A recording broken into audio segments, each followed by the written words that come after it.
বাবা মারা যাওয়ার ঠিক ১ মাসের মাথায় আম্মু অন্য একজনের সাথে চলে যায়। তখন আমার বয়স ১২ বছর আর আমার ছোট বোনের বয়স ৫ বছর। আমি মোটামুটি বাস্তবতা বুঝলেও আমার ছোটটা তখন কিছুই বোঝে না। প্রতিদিন রাতে ঘুমানোর আগে আমার বোন আমাকে জিজ্ঞাসা করে, আম্মু কবে আসবে? আমি নির্বাক হয়ে চোখের পানি ছেড়ে বোনটার কপালে চুমু খেয়ে বলি, আম্মু আমাদের আব্বুকে খুঁজতে গিয়েছে, আব্বুকে পেলেই ফিরে আসবে।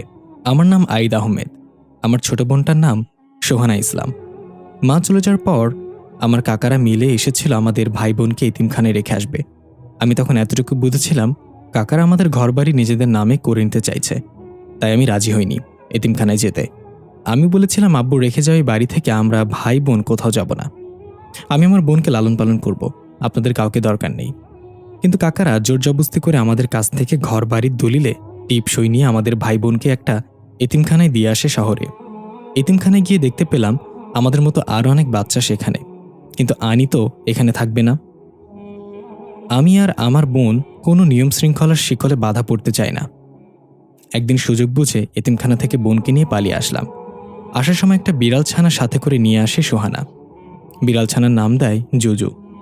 আমরা দেখতে পাই দুইজন লোক চুরি করার উদ্দেশ্যে একটা বাড়ির দেয়াল টপকে সেখানে প্রবেশ করছে। প্রথম লোকটা টপকে ভেতরে প্রবেশ করলেও দ্বিতীয়জনের জামা দেয়ালে গেঁথে রাখা পেরেকের সাথে আটকে যায়, আর সে উপর হয়ে মুখ থুবড়ে নিচে পড়ে যায়। প্রথম লোকটা বলে, তোরে নিয়ে আসায় ভুল হয়েছে আমার। দ্বিতীয় লোকটা বলল, যা মাফ করে দিলাম। প্রথম লোকটা দাঁত কটমট করে বলল, ফাইজলামি করবি না, শুনছে এই বাড়িতে নাকি একটা মেয়ের আত্মা থাকে, অনেকদিন ধরেই বাড়িটা বন্ধ পড়ে আছে, তাই আমরা এসেছি এই বাড়ির জিনিসপত্রগুলো চুরি করতে। আত্মা তো আর টিভি ফ্রিজ ব্যবহার করে না, খামাখা জিনিসপত্রগুলো এখানে পড়ে পড়ে নষ্ট হচ্ছে। দ্বিতীয় লোকটা বলল, বা ওস্তাদ কি বুদ্ধি আপনার, কিন্তু এই আত্মা যদি আমাদের দেখে ফেলে চুরি করতে তাহলে কি হবে না? প্রথম লোকটা বলল, আরে গাধা, এখন গভীর রাত, আত্মা ঘুমিয়ে আছে, আমরা চুপি চুপি সবকিছু নিয়ে বের হয়ে যাব। এভাবে কথা বলতে বলতে দুইজন পা টিপে টিপে বাড়ির ভেতর প্রবেশ করলো। দেখা গেল একটা কালো ছায়ামূর্তি ২ তলার জানালার পাশে দাঁড়িয়ে তাদের দিকে তাকিয়েছিল এতক্ষণ। বাড়ির মেইন গেটের ওপারে খোদাই করে লেখা চাঁদের পরি। তারা দুইজনে ঘরে প্রবেশ করে বাটন ফোনের লাইটের আলোতে এদিক ওদিক খুঁজতে লাগলো। হঠাৎ পাশের রুম থেকে থালা বাসন পড়ে যাওয়ার শব্দ হলো। দুজনেই চমকে গিয়ে বুকে থুতু দিয়ে সেই রুমের দিকে এগিয়ে গেল ভয়ে ভয়ে। রুমের দরজাটার ধাক্কা দিতেই ক্যাত করে শব্দ হলো। দরজাটা একটু ফাঁকা হতেই একটা কালো বিড়াল রুম থেকে বের হয়ে দৌড়ে বাইরে চলে গেল। দুজনে আবারও ভয় পেয়ে উল্টে পড়ে গেল। দ্বিতীয় লোকটা বলল, উস্তাদ, আত্মা মনে হয় ঘুমাই নাই, চলেন আমরা চলে যাই, আমার ডর লাগতেছে। প্রথম লোকটা ফিসফিস করে ধমক দিয়ে বলল, চুপ, আত্মা আত্মা বলতে কিছু নেই, দেখলি না ওটা একটা বিড়াল ছিল, এখন চুপচাপ সব জিনিসপত্র বস্তায় ভরা শুরু কর। দ্বিতীয় লোকটা ভয়ে ভয়ে চারিদিকে তাকাচ্ছে আর সবকিছু বস্তায় ভরছে এক এক করে। প্রথম লোকটা ঘুরতে ঘুরতে অন্য একটা রুমে ঢুকে পড়ল। মোবাইলের হালকা আলোতে চোখে পড়ল বেশ বড় একটা আলমারি। লোকটা ভাবল আলমারির ভেতর হয়তো অনেক সোনা গহনা থাকতে পারে। লোকটার চোখ জলজল করে উঠল। সে ধীরে ধীরে আলমারির দিকে এগিয়ে গেল। এদিকে দ্বিতীয় লোকটা ছোট ছোট জিনিসগুলো বস্তায় ভরছিল। হঠাৎ তার পেছনে এসে দাঁড়ালো একটা মেয়ে মূর্তি। মেয়েটা গড়গড় শব্দ করছিল পেছনে দাঁড়িয়ে। লোকটা ভাবল তার ওস্তাদ এসে দাঁড়িয়েছে পেছনে, তাই সে না তাকিয়ে বলল, ওস্তাদ, আপনারা কতদিন কইছি ভালো ডাক্তার দেখায় গলার চিকিৎসা করেন, আপনার গড়গড়ান হলে আমার রাগ উঠে যায়। এদিকে প্রথম লোকটা আলমারির সামনে দাঁড়িয়ে আস্তে আস্তে আলমারিটা খুলল। আলমারি খুলতেই ভয়ঙ্কর একটা মেয়ে মূর্তি তার গলা চেপে ধরে বলল, আমার বাড়িতে চুরি করার সাহস হয় কিভাবে তোদের? দ্বিতীয় লোকটা চিৎকার করে দৌড়ে আসে সেখানে। ওস্তাদ, ওইখানে সেই আত্মা। এসে দেখে তার ওস্তাদের গলা চেপে ধরে আছে সেই মেয়ে মূর্তি। তার ওস্তাদ কোনো কথা বলতে পারছে না, শুধু গঙ্গানির মতো আওয়াজ করছে। এই দৃশ্য দেখে লোকটা জোরে চিৎকার করে উঠল। 10 বছর পর বাইরে থেকে সোহানা ডাকছে, ভাইয়া, এই ভাইয়া, তাড়াতাড়ি ঘুম থেকে উঠো। আমি একটু কাচুমাচু করে আবার ঘুমিয়ে পড়লাম। সোহানা এবার দরজা বাড়ি দিয়ে ডাকছে, ভাইয়া, আমি কিন্তু দরজা ভেঙে ফেলবো, তাড়াতাড়ি উঠতে বলছি তোকে। এবার একটু বিরক্ত হয়ে উঠে এক চোখে ঘুমিয়ে আরেক চোখ খুলে বিছানা থেকে নেমে দরজা খুলে বললাম, কি রে ভেন্ডি, সকাল সকাল এমন শুরু করছিস কেন? সোহানা রেগে বলল, আইদ্যা তোরে কতবার বলেছি আমি ভেন্ডি বলবি না। তুই যে নাক ডেকে ঘুমাচ্ছিস, তোর কি মনে নেই আজকে এই বাসার মালিক ফিরে আসবে? এসে যদি দেখে আমরা তার বাড়ি দখল করেছি তাহলে আবার আমাদের জেলে যেতে হবে। আমি এবার 2 চোখ খুলে ডলতে ডলতে বললাম, কস কি ভেন্ডি? তো এই কথাটা তুই আমাকে আগে বলবি না? তাড়াতাড়ি ব্যাগপত্র গোছগাছ কর, আমি একটু অফিস থেকে আসি। সোহানা বলল, তোর আবার অফিস আসলো কোত্থেকে? তোর তো নিজের নামটা ছাড়া আর কিছুই নাই। আমি বললাম, আরে বাথরুমে যাচ্ছি, বড় বড় সমস্যার সমাধান বাথরুমে বসে চিন্তা করলে পাওয়া যায়, তাই এটা একটা অফিসের চেয়ে কম কিসে? সোহানা নাট ছিটকে বলল, ইহ, যা এখান থেকে খচ্চর পোলাপান। আমি হাসতে হাসতে চলে গেলাম বাথরুমে। আসলে এতিমখানা থেকে পালিয়ে আসার পর কোথায় থাকবো, কি খাবো, কি করব কিছু বুঝতে পারছিলাম না। তারপর আমার জিনিয়াস মাথা খাটিয়ে একটা বুদ্ধি বের করলাম। শহরে এমন অনেক বাসা বাড়ি আছে যেগুলোর মালিক কাজের জন্য বাইরে যায়, তখন বাসা খালি থাকে আর খাবার দাবারও থাকে সেসব বাসায়। তাই এমন বাসা খুঁজতে লাগলাম যেটা তালা দেয়া। প্রথমে সেই বাসার দরজার তালার সাথে একটা ছোট পাথর বেঁধে রেখে আসতাম। তারপর 2 দিন পরে চেক করতাম সে পাথরটা কি এখনো আছে নাকি নেই। যদি দেখতাম পাথর নেই, তার মানে এই তালা খোলা হয়েছিল, এই বাসা পুরোপুরি ফাঁকা না, মানুষের আসা যাওয়া হয়। আর যেই বাসার তালা পাথর 2 দিন পরও থাকতো, তাহলে বুঝে নিতাম বাসার মালিক সত্যি নেই, এ বাসা খোলা হয়নি। তারপর নকল চাবি দিয়ে তালা খুলে আমি আর আমার বোন সেখানে নিজেদের মতো করে থাকতে শুরু করতাম।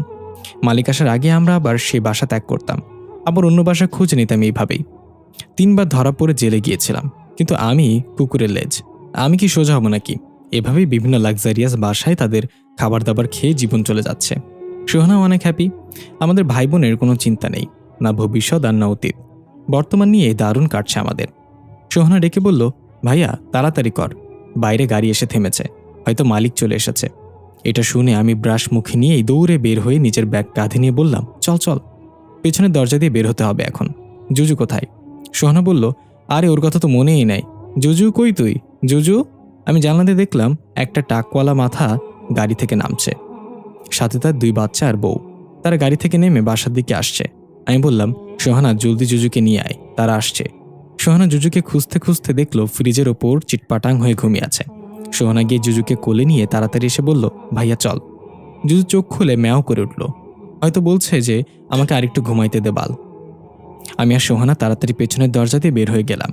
এদিকে বাসার মালিক ঘরে ঢুকে অবাক, এ কি অবস্থা বাসার, সবকিছু এলোমেলো হয়ে পড়ে আছে, মনে হচ্ছে শুধু এই বাসায় ভূমিকম্প হয়েছে। মালিক মাথায় হাত দিয়ে বসে পড়ল।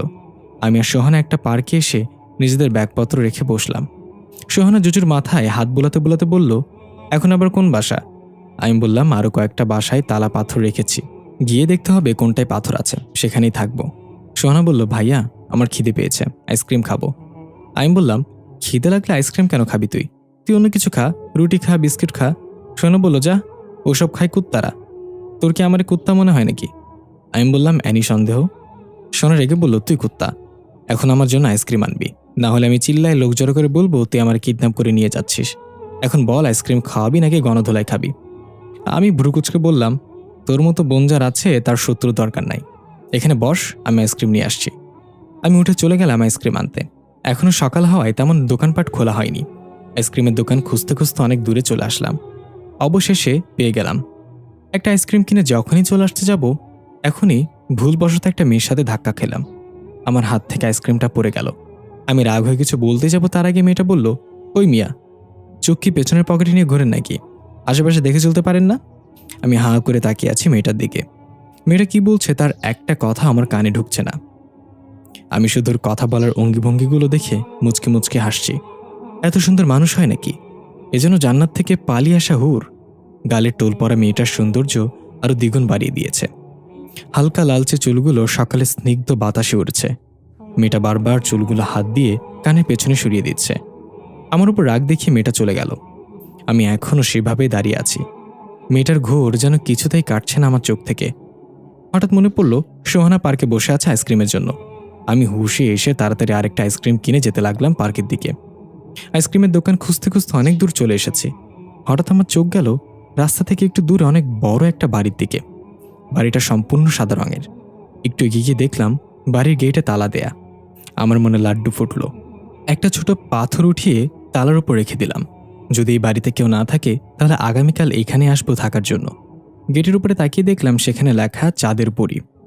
তার মানে এই বাড়ির নাম চাঁদের পরী। আমার তো ইচ্ছে করছে এখনই এই বাড়িতে ঢুকে পড়ি। বাইরে থেকে এত সুন্দর, না জানি ভেতরে কতই না জাঁকজমকপূর্ণ হবে।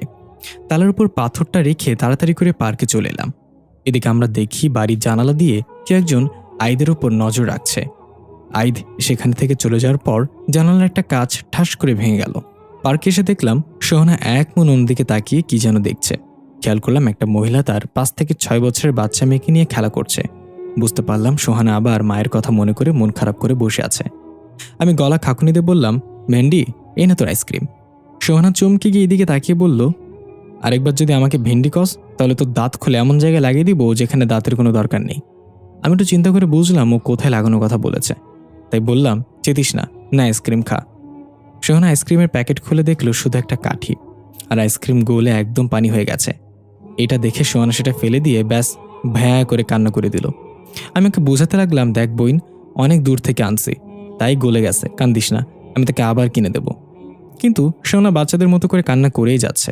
এর মাঝে জুজু গিয়ে সেই ফেলে দেওয়া আইসক্রিমের প্যাকেটে মুখ ঢুকিয়ে খেতে লাগলো। খাওয়া শেষে জুজু আর প্যাকেট থেকে তার মুখ বের করতে পারছে না, তাই মাটিতে শুয়ে ম্যাও ম্যাও করতে লাগলো। এটা দেখে সোহানা হেসে দিল। আমিও হাসতে হাসতে সোহানার পাশে বসলাম। জুজু হয়তো বলছে, আরে হনুমানের বাচ্চাগুলা, মজা নিস না, আমার মুখ থেকে এটা সরা বলতেছি। অবশেষে জুজু প্যাকেট থেকে নিজের মুখ বের করে সে সোহানার কোলে বসে পড়ল। আমি বললাম, একটা রাজপ্রাসাদের মতো বাড়ি দেখে আসছি, সবকিছু ঠিক হলে 2 দিন পর আমরা সেই রাজপ্রাসাদে উঠব। সোহানা বলল, তাহলে এই 2 দিন কোথায় থাকবো? আমি বললাম, চল, এর আগে আরও 3টা বাড়িতে পাথর রেখে এসেছিলাম, আপাতত সেখানে গিয়ে দেখি, একটা না একটা বাসা পাবোই থাকার জন্য। এই বলে সোহানার আমি রওনা হলাম। কিন্তু সেদিন যেন দুর্ভাগ্য আমাদের চেপে বসেছে। যে 3 বাসায় পাথর রেখেছিলাম সে বাসার মানুষজন এসে পড়েছে। এই 10 বছরের প্রথম এমন হলো। আজকে রাত রাস্তায় কাটাতে হবে বোঝা যাচ্ছে। দুপুরে একটা হোটেলে গিয়ে হালকা পাতলা কিছু খেয়ে নিলাম আমরা। এভাবে ঘুরতে ঘুরতে রাত হয়ে গেল। আস্তে আস্তে মানুষজন তাদের নিজেদের বাসায় ফিরতে লাগলো। পাখিরাও কিচিরমিচির করে আপন বাসায় মাথা গুঁজে নিল। রাত তখন প্রায় 1টা। আমি আর সোহানা রাস্তার পাশে একটা বেঞ্চে বসে আছি। সোহানা আকাশের চাঁদের দিকে তাকিয়ে বলল, আচ্ছা ভাইয়া, তোর কি এখনো মাকে মনে পড়ে? আমি বললাম, পরে তো, তবে ভালোবাসার স্থান থেকে না, মনের মাঝে ঘৃণার স্থান থেকে মনে পড়ে। যদি কখনো দেখা হয় তার সাথে, তাহলে শুধু বলবো, আমাদের জন্ম না দিলেই তো পারতে। সোহানা কেঁদেতে বলল, জানোস ভাইয়া, আমি আগে ভাবতাম মা বাবা না থাকলে হয়তো পৃথিবীতে বেঁচে থাকাই যায় না, কিন্তু তোর মতো ভাই যার আছে তার মা বাবা না থাকলেও চলবে।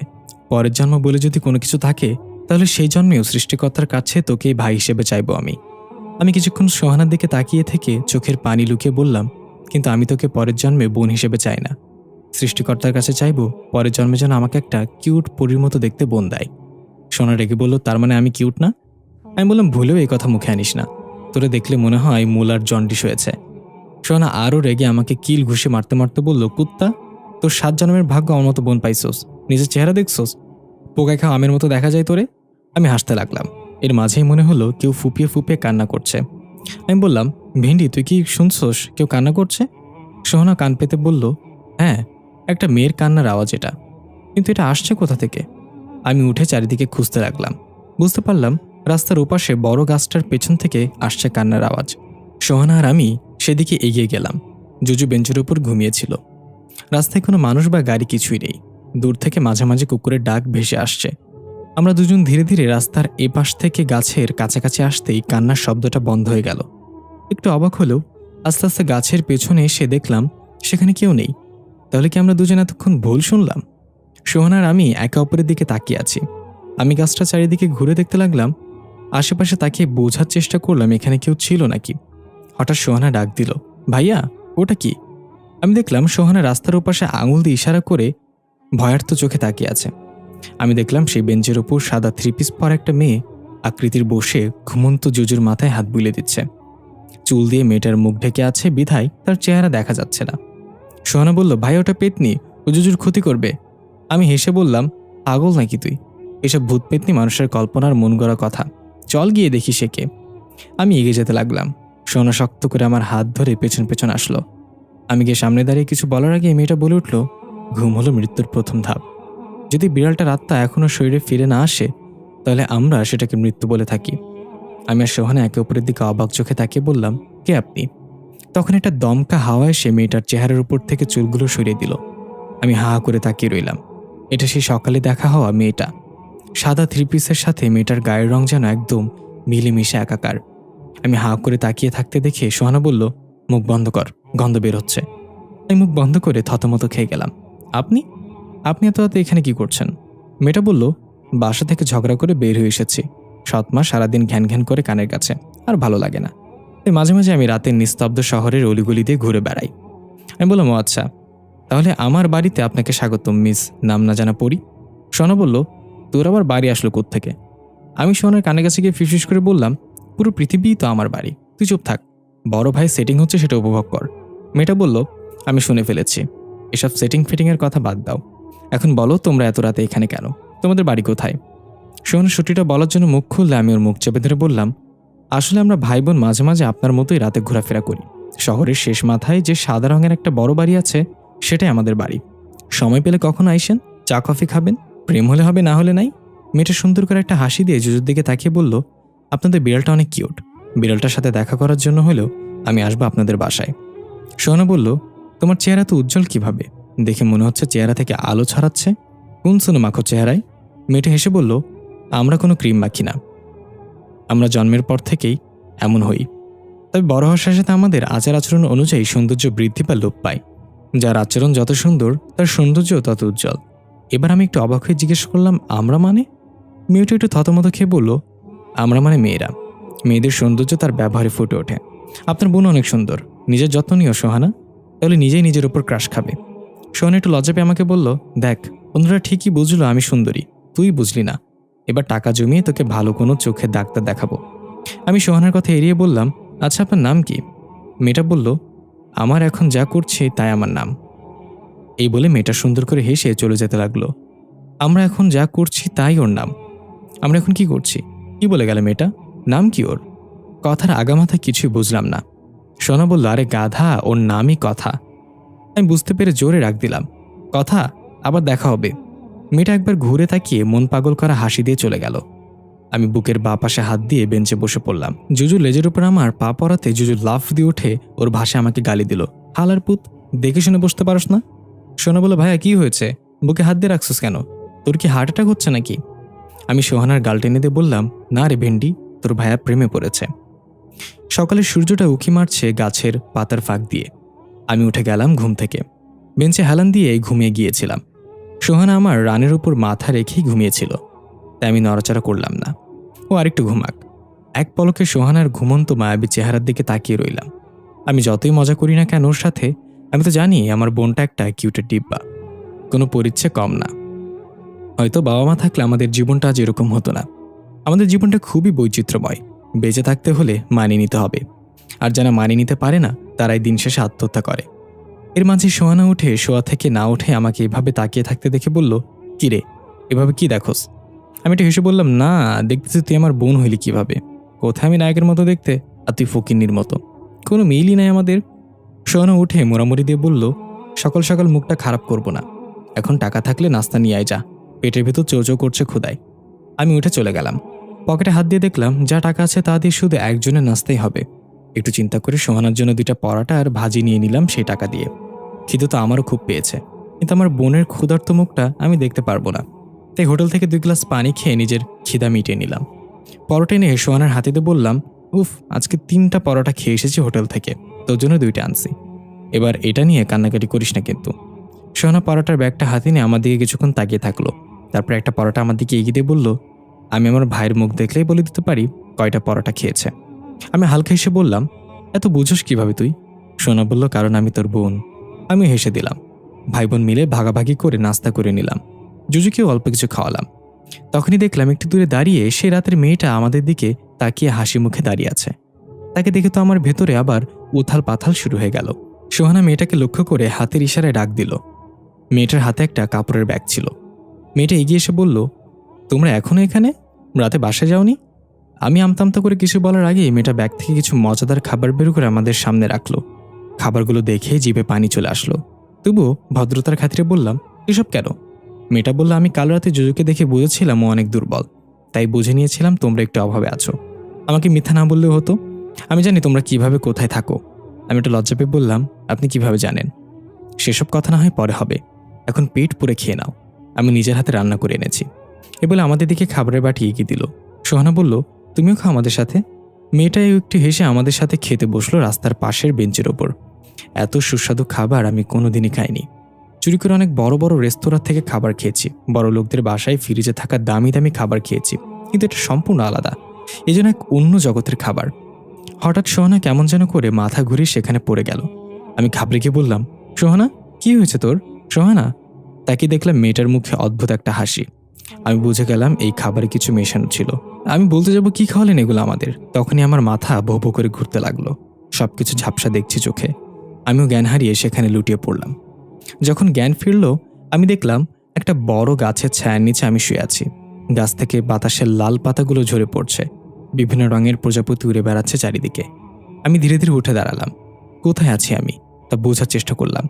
চারপাশে তাকিয়ে দেখলাম সবুজ মাঠ দূর দূরান্ত পর্যন্ত। তার মানে কি আমরা মারা গিয়েছি? আমি কি পরকালে চলে এসেছি? সোহানা কোথায়? আমি চিৎকার করে ডাকতে লাগলাম সোহানাকে, কিন্তু আশেপাশে কেউ নেই। হঠাৎ গাছের ওপর থেকে নীল রঙের একটা সাপ আমার সামনে পড়ল। আমি ভয়ে পিছিয়ে গিয়ে পড়ে গেলাম। ছোটবেলা থেকে আমি সাপ অনেক ভয় পাই। সাপটা ফুসফুস করে আমার দিকে এগিয়ে আসতে লাগলে আমি উঠে দৌড় দিলাম। জানি না কোন দিকে যাব। চোখের দৃষ্টি যতটুকু যায় শুধু সবুজ মাঠ। প্রাণপণে ছুটছে আমি। এভাবে কতক্ষণ দৌড়ের ওপর ছিলাম তা জানি না। ছুটতে ছুটতে একটা জায়গায় এসে বসে হাঁপাতে লাগলাম। মাথা উঠিয়ে তাকাতেই আমার চোখ বড় বড় হয়ে গেল। সামনে ছোট একটা বাড়ি, অথচ আমি তো দূর দূরান্ত পর্যন্ত কিছুই দেখলাম না। তখন একটু খেয়াল করে বাড়িটা চিনতে পেরে আমার বুকে চিনচিন ব্যথা শুরু হয়ে গেল। এটা সেই বাড়িটা যেখানে আমার ছোটবেলা কেটেছে। বাবা মা আর আমি ছিলাম এই বাড়িতে। তখনও সোহানা জন্ম নেয়নি। আমি আস্তে আস্তে উঠে বাড়ির ভেতরে প্রবেশ করলাম। চারপাশে তাকিয়ে সবকিছু অবাক হয়ে দেখছিলাম। ওই তো আমার সেই নীল গাড়িটা বাবা মেলা থেকে কিনে দিয়েছিল। ওই তো আমার সেই ফুটবলটা যেটাতে খেলতে গিয়ে আমার পা কেটে গিয়েছিল। আমার চক আর সিলেটগুলো এখনও তো টেবিলের উপর সুন্দর করে সাজিয়ে রাখা আছে। সবকিছু দেখে আমার চোখ থেকে কখন যে এক ফোঁটা পানি নিচে পড়ে গেল জানি না। আমি কিভাবে আবার এখানে চলে আসলাম? কি হচ্ছে আমার সাথে? তখন চোখ পড়ল ডাইনিং টেবিলে খাবার রাখা আছে। মায়ের বানানো কেক আধ খাওয়া অবস্থায় পড়ে আছে। আমার ক্ষুধা খুব পেয়েছে, তাই দৌড়ে গিয়ে কেকটা ওঠানোর চেষ্টা করলাম। কিন্তু একে আমি এটা স্পর্শ করতে পারছি না। আমি যেন একটা আলোর মতো সবকিছু আমি ভেদ করে চলে যাচ্ছি। আমি অন্যান্য জিনিসগুলো ধরে দেখতে চাইলাম, কিন্তু কোনো কিছুই আমার শরীরে স্পর্শ করতে পারছে না। তখনই রুমের পাশ থেকে একটা কণ্ঠ ভেসে আসলো। আইদ, স্কুলে যাওয়ার সময় হয়ে গেছে, রেডি হয়ে নাও। এটা আমার মায়ের কণ্ঠ। আমি ধীরে ধীরে সেই রুমের দিকে এগিয়ে গেলাম। আমার পা যেন চলছেই না। এতদিন পর মাকে দেখার অনুভূতি বলে বোঝাতে পারবো না। আমি গিয়ে সেই রুমের দরজার সামনে দাঁড়াতেই মা রুম থেকে বের হয়ে আমাকে ভেদ করে আমার ভেতর দিয়ে চলে গেল। আমি যেন এক মুহূর্তের জন্য অনেকটা ভয় পেয়ে গেলাম। মা তখন প্রেগনেন্ট ছিল, তার মানে সোহানা এখন মায়ের পেটে। আমি কি করব কিছুই বুঝতে পারছি না। মায়ের মুখটা দেখে এত বছর ধরে মায়ের প্রতি জমিয়ে রাখা রাগ ঘৃণা সবকিছু যেন নিমিষেই শেষ হয়ে গেল। আমি দূরে দাঁড়িয়ে এক পলকে মায়ের দিকে তাকিয়ে আছি। মা গিয়ে ডাইনিং টেবিলে আধ খাওয়া কেকটা দেখে একটু রেগে গিয়ে বলল, আইদ, এই ছোট কেকটা তুমি পুরো খেতে পারোনি? বাইরে থেকে আইদ মানে ছোটবেলার আমি দরজায় উকি দিয়ে হালকা উতলিয়ে বললাম, তোমার পেতুতা কত বলো দেখো তো মা, আমি থপ খেয়ে ফেললে তোমার কম পলে দাবে। মা হাসতে হাসতে আমার কাছে গিয়ে আমার চুল টেনে দিয়ে বলল, ওরে আমার বইরা বাবা, আমার জন্য এত চিন্তা তোমার? আমার কম পড়বে না, তুমি এখন পুরো কেকটা খেয়ে নেবে, কোনো কথা বলবে না। ছোট্ট আমি বাধ্য ছেলের মতো কেকটা হাতে নিয়ে খেতে খেতে বললাম, মা, তোমার পেতুটা এত বড় কেমনে এলো? মা বলল, আমার পেটে তোমার জন্য একটা খেলার সাথীকে যত্ন করে রেখেছি, বুঝছো? কয়েকদিন পর তাকে বাইরে আনবো। তোমার মতোই এটা আমার আরেকটা কলিজার টুকরা। ছোট্ট আমি বললাম, এত আদলের কলিজার টুকরা হলে তাকে খেয়ে ফেলতো কেন? তুমি একটা লাক্ষুস। মা হাসতে হাসতে বলল, হয়েছে, অনেক পাকনা পাকনা কথা বলছো। এখন খেয়ে তাড়াতাড়ি রেডি হয়ে নাও, স্কুলে দেরি হয়ে যাচ্ছে। এই বলে মা উঠে চলে গেল। আমি দূরে দাঁড়িয়ে সবকিছু দেখছিলাম। আমার চোখ পানিতে টলমল করছে। এই বুঝি চোখ থেকে অঝরে পানি ঝরবে?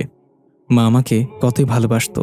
এই মা কেন বাবার মৃত্যুর পর আমাকে আর আমার বোনকে ছেড়ে চলে গেল? এই মা আর ওই মায়ের মধ্যে আকাশ পাতাল তফাৎ।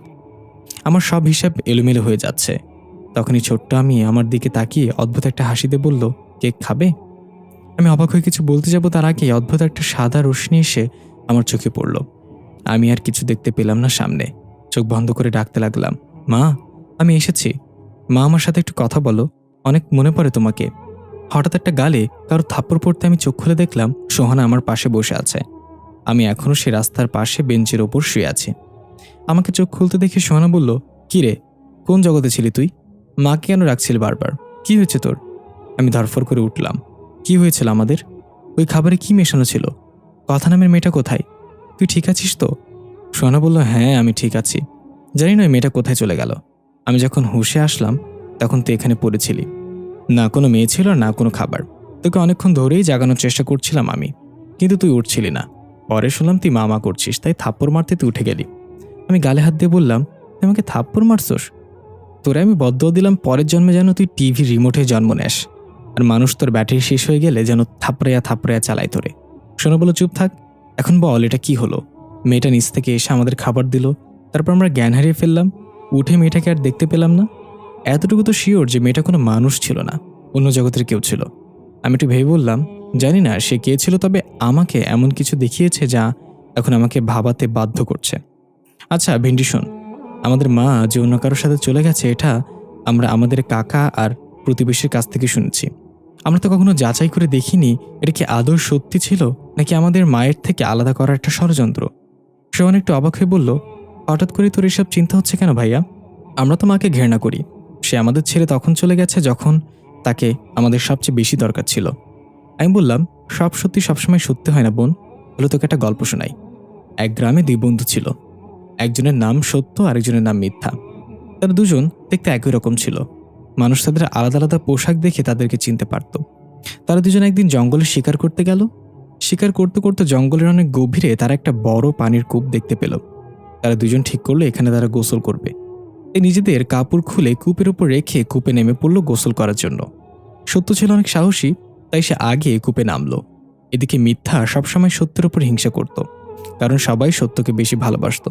তাই মিথ্যা কূপে না নেমে সত্যর খুলে রাখা জামা কাপড় নিল এবং সত্যকে সেই কূপে একা ফেলে চলে এলো। গ্রামে ফিরে আসার পর সবাই তাকে সত্য হিসেবে গ্রহণ করে নিল পোশাক দেখে। আর ওইদিকে জঙ্গলের কূপে আসল সত্য চাপা পড়ে গেল চিরদিনের জন্য। তখন থেকে পুরো পৃথিবীতে মিথ্যা সত্যর পোশাক পরে ঘুরে বেড়াচ্ছে, আর আমরা সেই মিথ্যাকেই সত্য হিসেবে মেনে নিয়ে চলছি। কেউ আসল সত্যর খোঁজে সেই কূপ পর্যন্ত যায় না। তাই আমাদের মা কি সত্যি সত্যি এমন করেছিল, নাকি আমরা এত বছর একটা মিথ্যাকে সত্যি হিসেবে মেনে নিয়ে আসছি? সেটাই খুঁজতে হবে। আমাদের সেই কূপের কাছে যেতে হবে যেখানে আসল সত্য চাপা পড়েছে। কথা নামের মেয়েটা যেই হোক না কেন, সে আমাদের সত্য দেখানোর জন্য এসেছিল। সোহানা বলল, তার মানে আমাদের এখন গ্রামে আমাদের সেই বাড়িতে যেতে হবে, যে বাড়ি অনেক বছর আগে আমার কাকারা দখল করেছিল। আমি বললাম, হ্যাঁ, সময় হয়েছে আমাদের জিনিস ফিরিয়ে নেওয়ার। এখন আমাদের গ্রামে যাওয়ার জন্য গাড়ি ভাড়া লাগবে, যেটা জোগাড় করার জন্য কিছুদিন এই শহরে থাকতে হবে। সোহানা বলল, আমরা তো চাইলে হেঁটে যেতে পারি। আমি ভ্রুকুচকে বললাম, তোর ব্রেন যে হাঁটুতে সেটা আবার প্রমাণ করলি?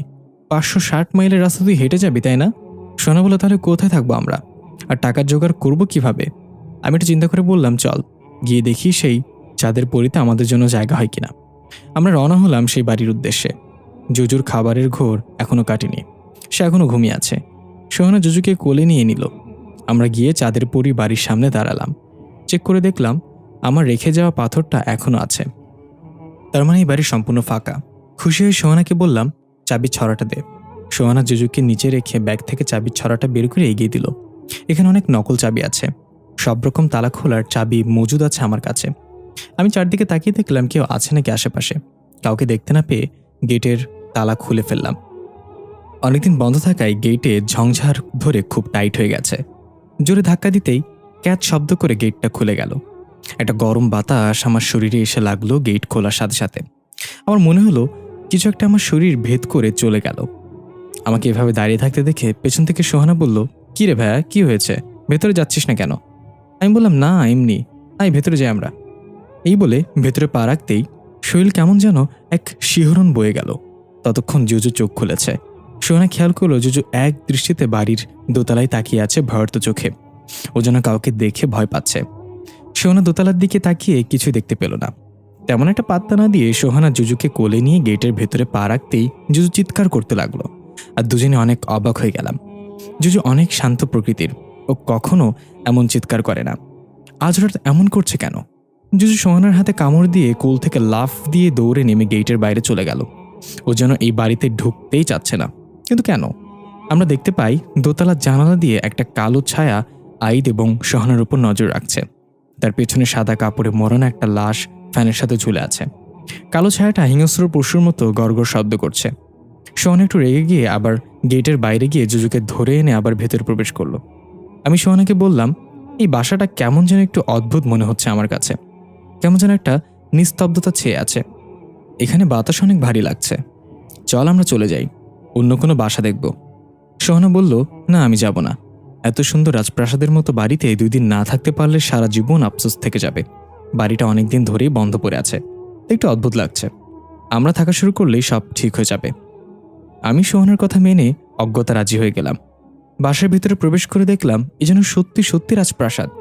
রাজকীয় খাবার টেবিল, রাজকীয় খাট আর মোটা মোটা বিছানা, বড় ওয়াশরুম আর বাথকোমোড, সিলিংয়ের রং বেরঙের লাইটিং।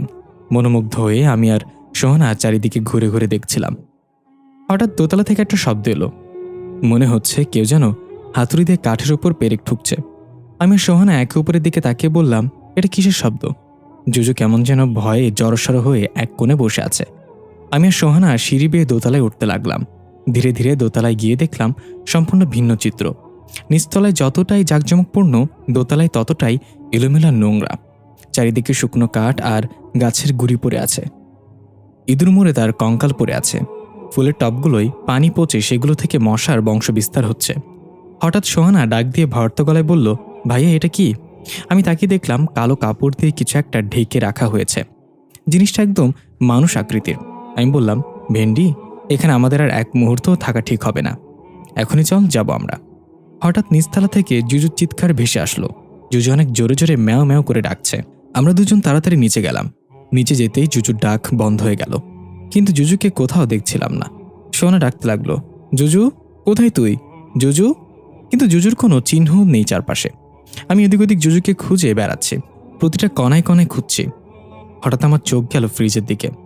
ফ্রিজের সাইডে দিয়ে রক্ত বেয়ে পড়ছে। আমি সোহানাকে ডাক দিয়ে এটা দেখালে সোহানা ভয় পেয়ে কান্না করে দিয়ে বলল, জুজু। আমি আস্তে আস্তে গিয়ে ফ্রিজের দরজা খুলে ভয় আতকে উঠলাম। জুজুর রক্তাক্ত কাটা মাথাটা ফ্রিজে রাখা, সেটা থেকে এখনও টুপটুপ করে রক্ত পড়ছে। সোহানা কাঁপা কাঁপা গলায় পেছন থেকে বলল, ভাইয়া ফ্রিজে কি? আমি কি মুখ দিয়ে কোনো শব্দ বের করতে পারছিলাম না।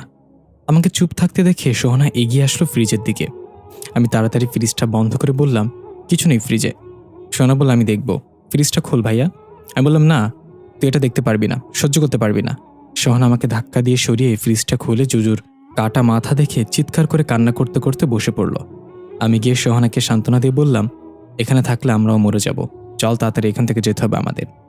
সোহানা কাঁদতে কাঁদতে বলল, ভাইয়া জুজুকে ফেলে রেখে কিভাবে যাব? আমাদের সবচেয়ে ভালো বন্ধু ছিল, আমাদের টানাটানির জীবনে সবসময় আমাদের সাথে ছিল, কিভাবে ওকে ছাড়া থাকবো? আমি বললাম, কষ্ট আমারও হচ্ছে, কিন্তু এই বাড়িটা অভিশপ্ত, এখানে থাকলে আমরাও মারা যাব। এই বলে সোহানাকে টানতে টানতে নিয়ে আসলাম বেরিয়ে যাওয়ার জন্য। কিন্তু এ কি, দরজা কোথায়? আমরা যেদিক দিয়ে প্রবেশ করেছিলাম সেখানে কোনো দরজা নেই। এটা তো একটা দেয়াল, এটা কেমন বাড়ি? চারিদিকে তাকিয়ে দরজা খুঁজতে লাগলাম, কিন্তু আশ্চর্যের বিষয়, বাড়িতে কোনো দরজাই নেই, শুধু একটা জানালা আছে লোহার গ্রিল দেয়া। আমি দৌড়ে সেই জানালার কাছে গিয়ে গ্রিল ধরে টানতে লাগলাম, কিন্তু কোনো লাভ হলো না। হঠাৎ মনে হলো আমাদের পেছন থেকে কেউ খুব দ্রুত দৌড়ে চলে গেল। চমকে গিয়ে পেছনে তাকিয়ে দেখলাম কেউ নেই। সোহানা ভয়ে আমার হাত চেপে ধরে আছে। হঠাৎ কিচেনের ওদিক থেকে থালা বাসনগুলো ঠাস ঠুস করে পড়তে লাগলো। একটা পিতলের গ্লাস পড়েই গড়িয়ে গড়িয়ে আমার পায়ের কাছে এসে থামলো। কিছুই বুঝতে পারছি না কি হচ্ছে এখানে। হঠাৎ পাশের রুম থেকে একটা মহিলা কণ্ঠের কাকুতি মিনতি ভেসে আসলো, আমাকে ছেড়ে দাও, আর মেরো না, আমাকে ছেড়ে দাও। আমি আর সোহানা একে অপরের দিকে তাকিয়ে আছি। তারপর একসাথে সেই রুমের দিকে এগিয়ে গেলাম। মহিলার কান্নার শব্দ যেন আরও বেড়ে গেল, মনে হচ্ছে তাকে কেউ খুব মারধর করছে। আমি আর সোহানা দরজার কাছে যেতেই কান্নার শব্দ বন্ধ হয়ে গেল। সবকিছু যেন নীরব হয়ে গেল, শুনশান নীরবতা বয়ে গেল। আমি উঁকি মেরে রুমের ভেতরে তাকিয়ে দেখলাম কেউ নেই এখানে, একদম ফাঁকা একটা রুম। কিন্তু একটু আগেই তো এই রুম থেকে কান্নার আওয়াজ আসছিল। আমরা আস্তে আস্তে সেই রুমে ঢুকলাম, চারিদিকে তাকিয়ে দেখতে লাগলাম। হঠাৎ আমার চোখ গেল জানালার পর্দার ওপাশে কালো একটা ছায়া দাঁড়িয়ে আছে। আমি ভেবে বললাম, ভেন্ডি, ওটা কি? সোনা তাকিয়ে বলল, কই, কিছু তো নেই। আমি তাকিয়ে দেখলাম সত্যি সেখানে কিছু নেই। মনের ভুল ভেবে যেই না রুমের থেকে বের হতে যাব, তখনই ওপর থেকে একটা সাদা কাপড় পরা লাশ ঝুলে পড়ল। সেটা ফ্যানের সাথে ঝুলেছিল। আমি চিৎকার দিয়ে সেই রুম থেকে বের হয়ে আবার সেই জানালার কাছে এসে দাঁড়ালাম। সোহানা এখনো ভয়ে কাঁপছে। আমি ওকে ভয় কাটানোর জন্য বললাম, কিছু হয়নি, আমরা যেভাবেই হোক এখান থেকে বের হয়ে যাব, নিজেকে শান্ত রাখ। সোহানা কেঁদে দিয়ে বলল, কিভাবে? এই বাড়িতে প্রবেশ করার জন্য দরজা থাকলেও বের হওয়ার জন্য কোনো দরজা নেই। আমরা এখানে মারা পড়বো ভাইয়া, এখানে জীবিত থেকে বের হতে পারবো না। জুজু অলরেডি মারা গেছে, এখানে কিছু তো আছে ভাইয়া। আমি কিছু না বলে জানালার গ্রিল ধরে বাইরে তাকাতেই হঠাৎ আমার চোখ গেল বাইরের বাগানে দুজন লোক কাজ করছে। আমি খুশি হয়ে তাদেরকে ডাক দিলাম, এই যে ভাই, শুনছেন? আমরা এখানে আটকা পড়েছি, আমাদের একটু সাহায্য করুন। কিন্তু তারা আমার কোনো কথাই শুনতে পাচ্ছে না, তারা নিজেদের মতো কাজ করেই যাচ্ছে। আমি আবার চিৎকার করে ডাকলাম তাদের, কিন্তু কোনো লাভ হলো না। খেয়াল করলাম একটা লোকের হাতে কুষ্টি পাথরের আংটি। তারা দুজনেই লাল রঙের জামা পরে আছে। আমি সোহানার দিকে তাকিয়ে বললাম, লোক দুইটা আমার কথা শুনতে পাচ্ছে না কেন? সোহানা এগিয়ে এসে জানালা দিয়ে বাইরে তাকিয়ে বলল, তুই কাদেরকে সাহায্য করার জন্য ডাকছিস? ওখানে তো কেউ নেই। আমি অবাক হয়ে বাইরে তাকিয়ে দেখলাম সত্যি সত্যি সেখানে কেউ নেই। এই মাত্র তো তারা ছিল সেখানে, হঠাৎ করে কোথায় গায়েব হয়ে গেল?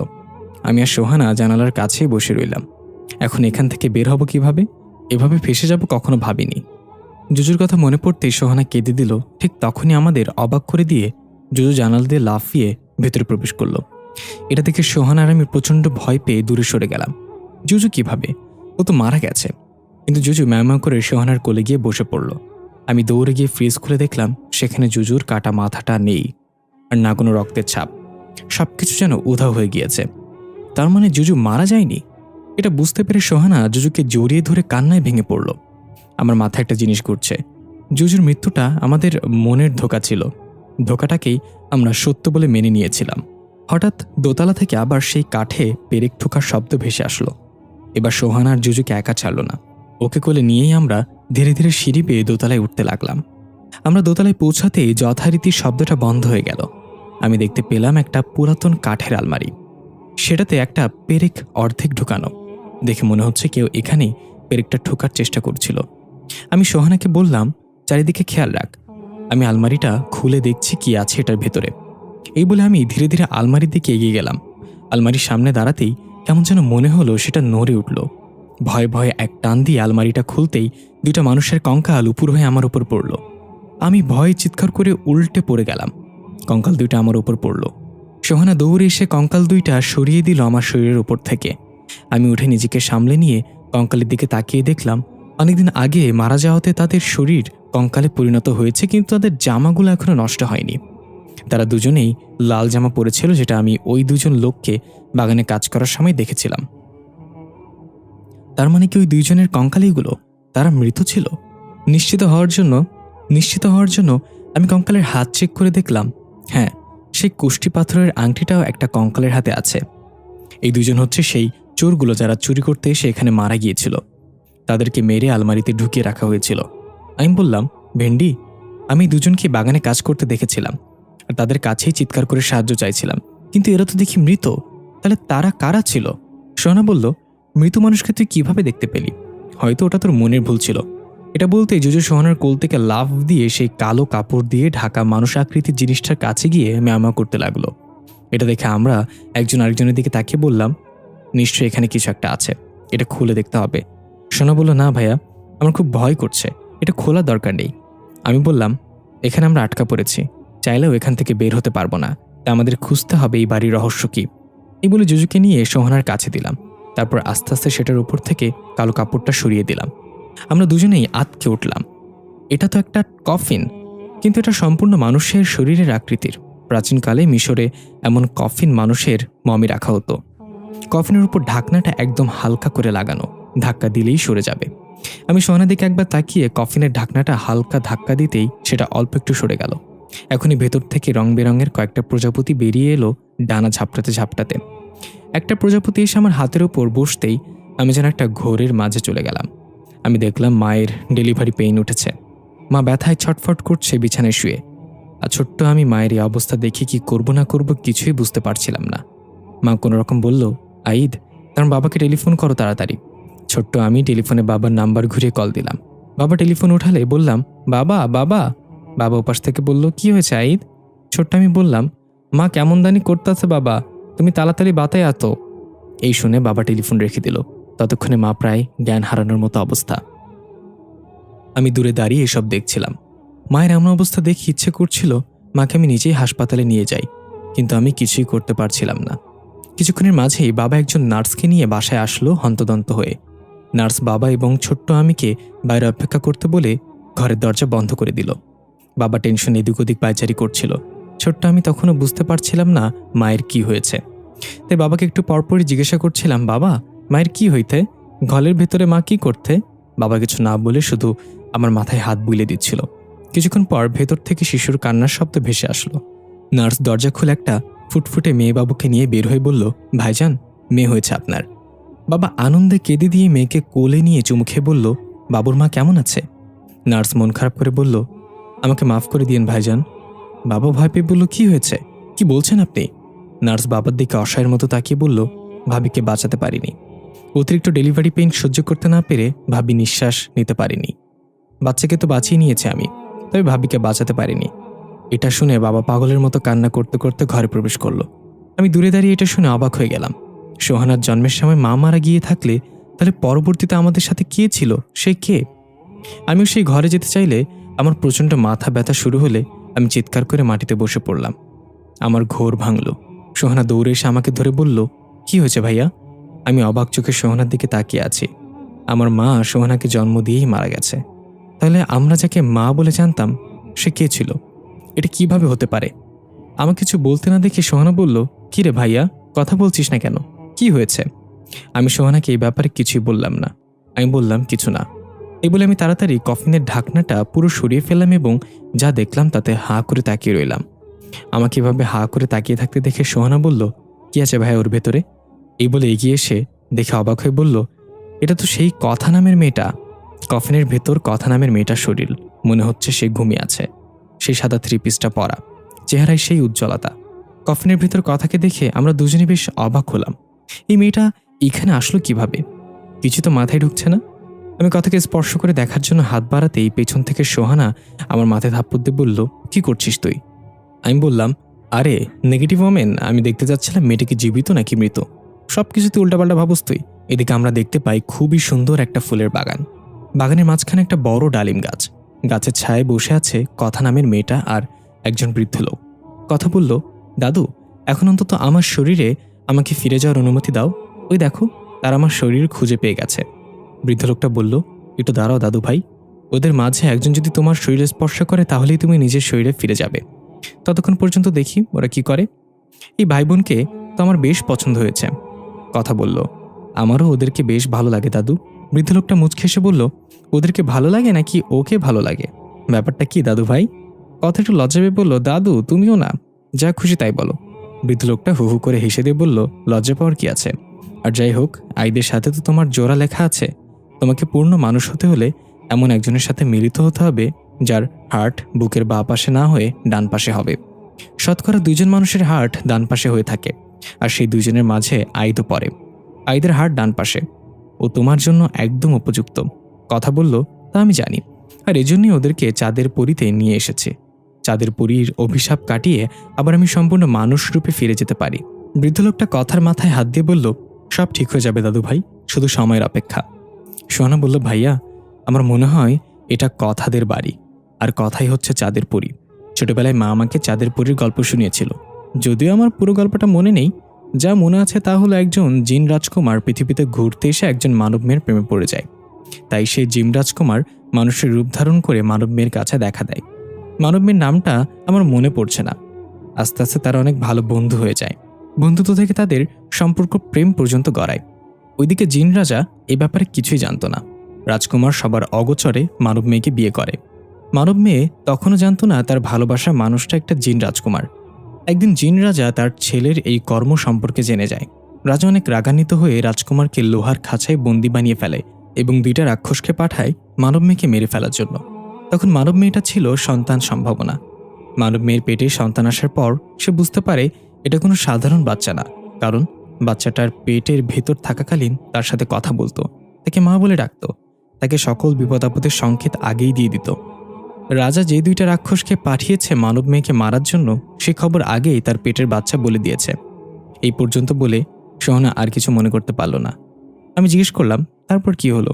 সোহানা বলল, তারপর আর মনে নেই ভাইয়া, অনেকদিন আগে শুনেছি মায়ের মুখে, আর তখন আমি অনেক ছোট ছিলাম তাই ভুলে গিয়েছি।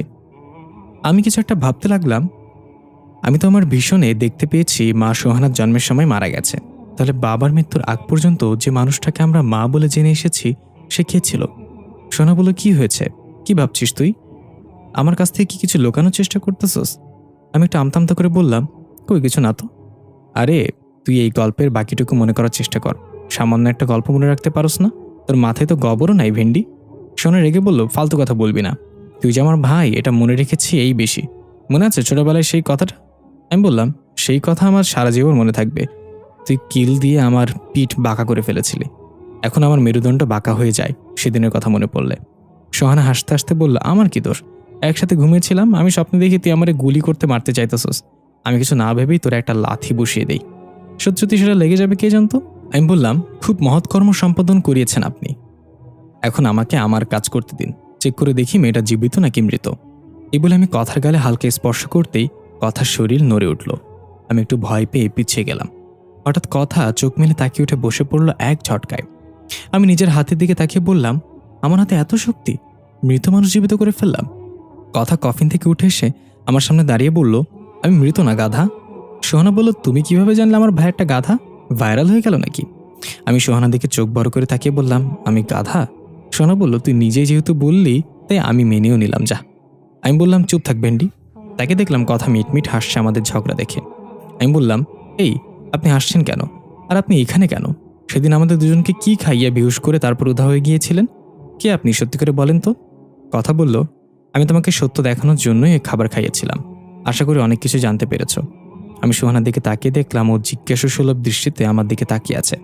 আমি আমতা আমতা করে বললাম, না তেমন কিছু জানতে পারিনি। আপনি কি সেটা আগে বলেন। এটুকু বুঝেছি আপনি আমাদের মতো সাধারণ কোনো মানুষ না।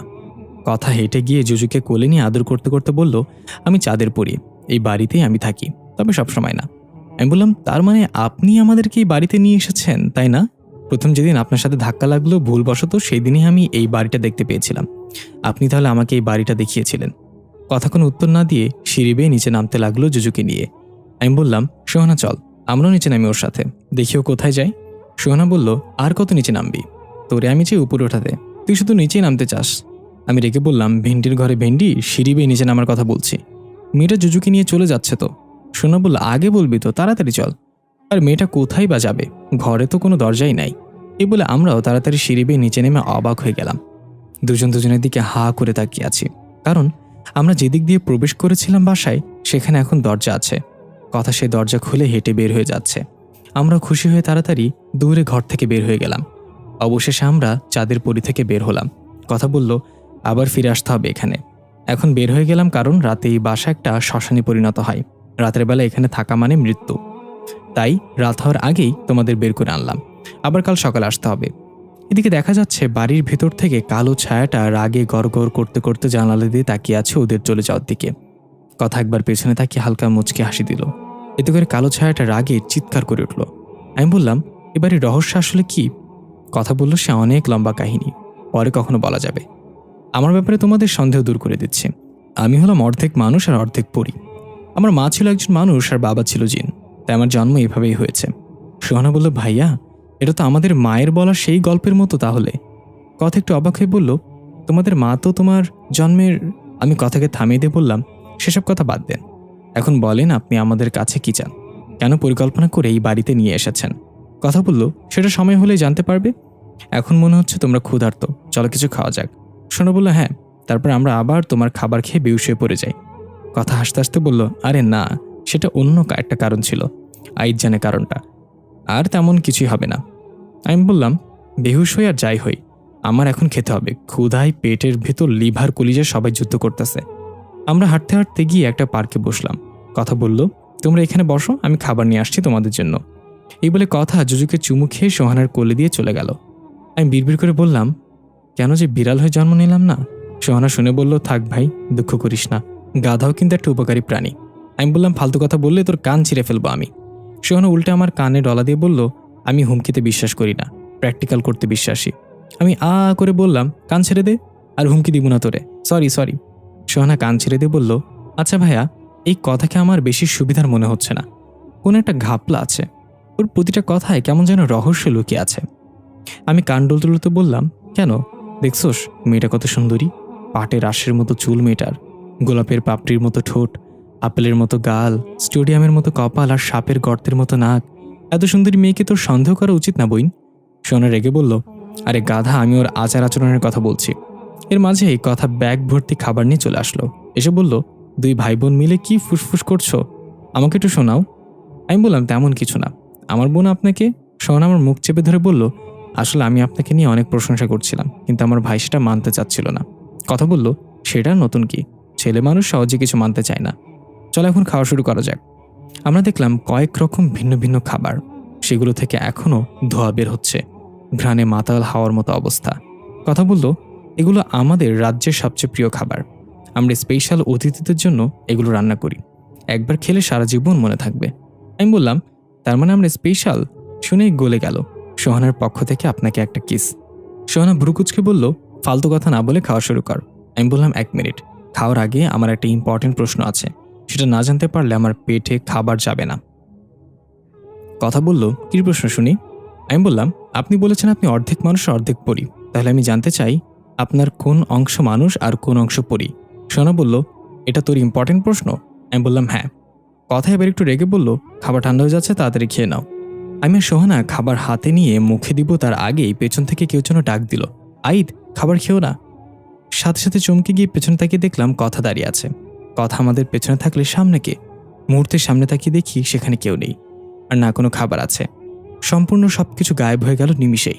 কথা বলল, তোমরা বর্ষা, আমি দেখে আসি ও কে ছিল আর কি উদ্দেশ্যে এখানে এসেছিল আমার রূপ ধারণ করে। এই বলে কথা বাতাসের গতিতে ছুটে চলে গেল। আমরা দুজন এখনো হা করে তাকিয়ে আছি। সোহানা বলল, ভাইয়া, এটা কি হলো? আমি বললাম, ভেন্ডি, একই প্রশ্ন আমার, এটা কি হলো?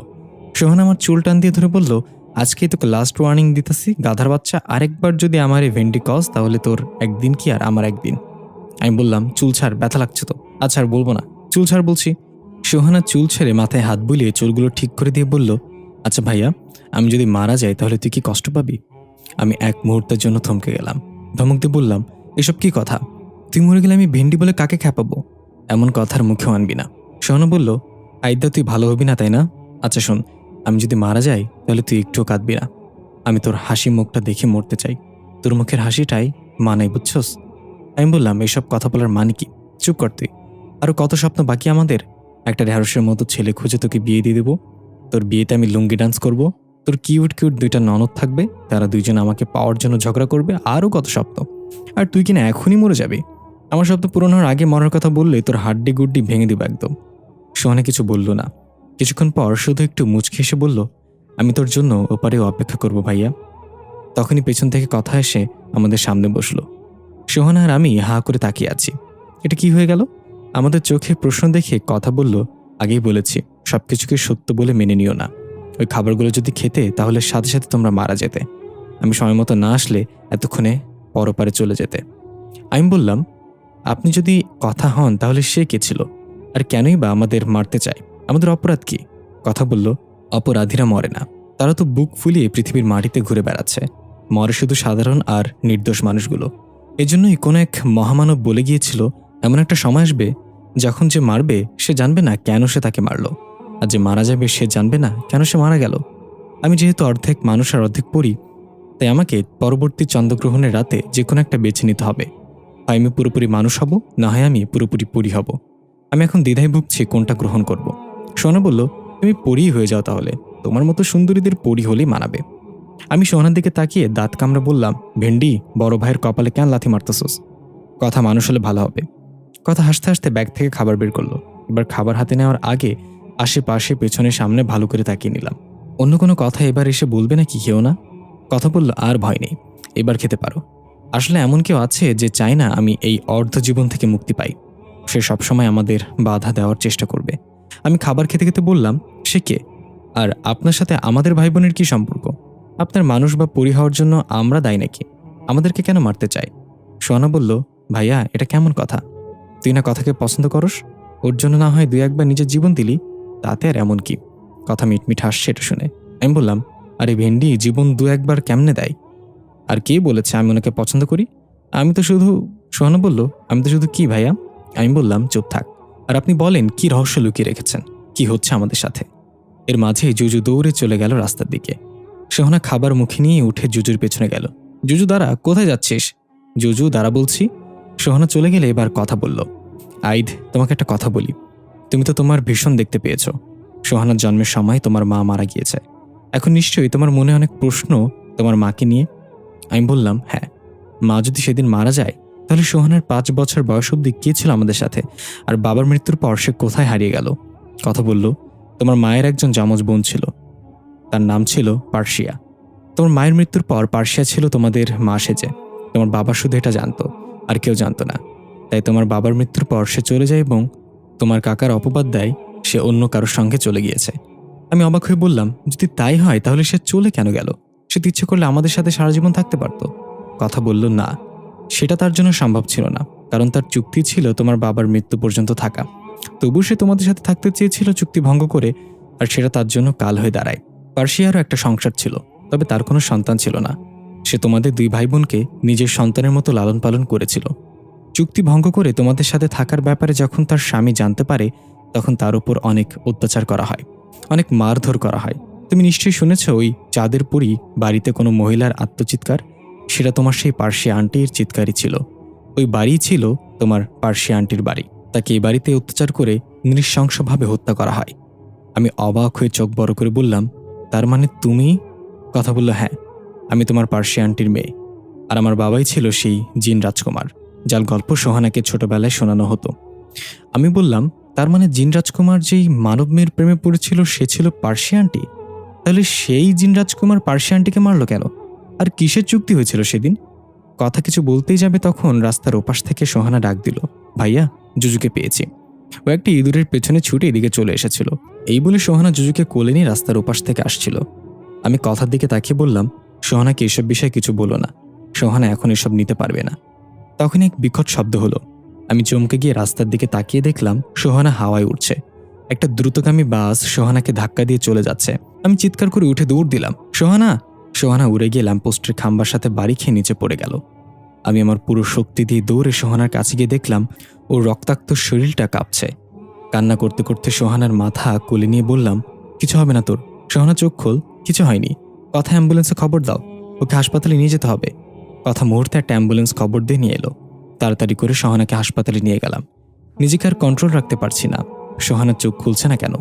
ইমার্জেন্সিতে নিয়ে সোহানার চিকিৎসা করতে লাগলো ডাক্তার। আমি আর কথা বাইরে বসে আছি। আমার চোখ থেকে অঝরে পানি পড়ছে। কথা আমার কাঁধে হাত রেখে বলল, সোহানা সুস্থ হয়ে যাবে, নিজেকে শান্ত রাখো। আমি বললাম, কিভাবে শান্ত রাখবো নিজেকে? ওর কিছু হয়ে গেলে আমি বাঁচব না। কথা, এই পৃথিবীতে ও ছাড়া আমার কেউ নেই, ওর ও আমি ছাড়া কেউ নেই। আমি আমার বোনকে হারাতে পারবো না। কিছুক্ষণ পর ডাক্তার বের হয়ে আসলে ইমার্জেন্সি থেকে। আমি দৌড়ে গিয়ে ডাক্তারকে জিজ্ঞাসা করলাম, স্যার, কি হয়েছে? আমার বোন ভালো হয়ে যাবে তো? ডাক্তার মন খারাপ করে আমার কাঁধে হাত রেখে বলল, অ্যাক্সিডেন্টে ওর মাথায় প্রচণ্ডভাবে আঘাত পেয়েছে, ব্রেনের এক পাশ সম্পূর্ণ ড্যামেজ হয়ে গিয়েছে। আই এম সরি সান, ওর হাতে আর কিছুক্ষণ সময় আছে। তোমাকে দেখতে চেয়েছে, যাও শেষবারের মতো ওর সাথে দেখা করে নাও। এই বলে ডাক্তার চলে গেল। আমি ঠায় দাঁড়িয়ে রইলাম। ডাক্তার এটা কি বলে গেল? আমার বোন বাঁচবে না মানে? না, আমি এটা বিশ্বাস করি না। আমার পুরো শরীর অবশ হয়ে আসছে, আমি পুরো শক্তিহীন হয়ে যাচ্ছি।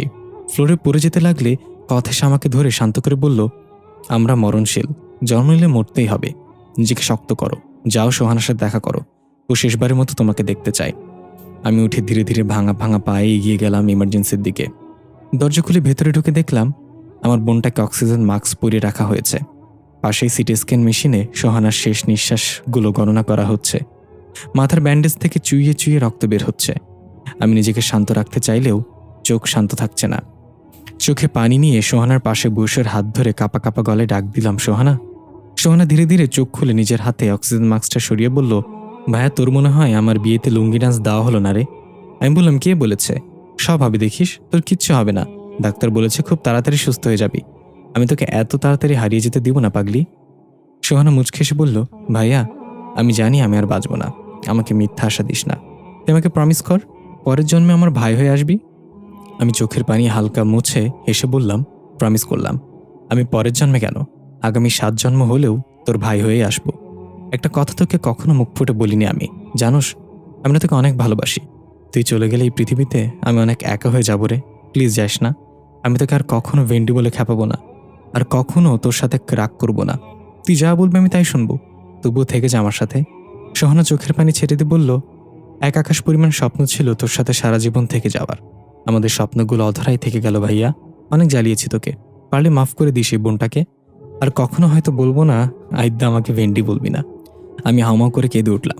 সোহান আমার চোখের পানি মুছে দিয়ে বলল, বলেছিলাম না আমি চলে গেলে একটুও কাঁদবি না? আমার ভাইটার মুখে হাসিটাই মানায়।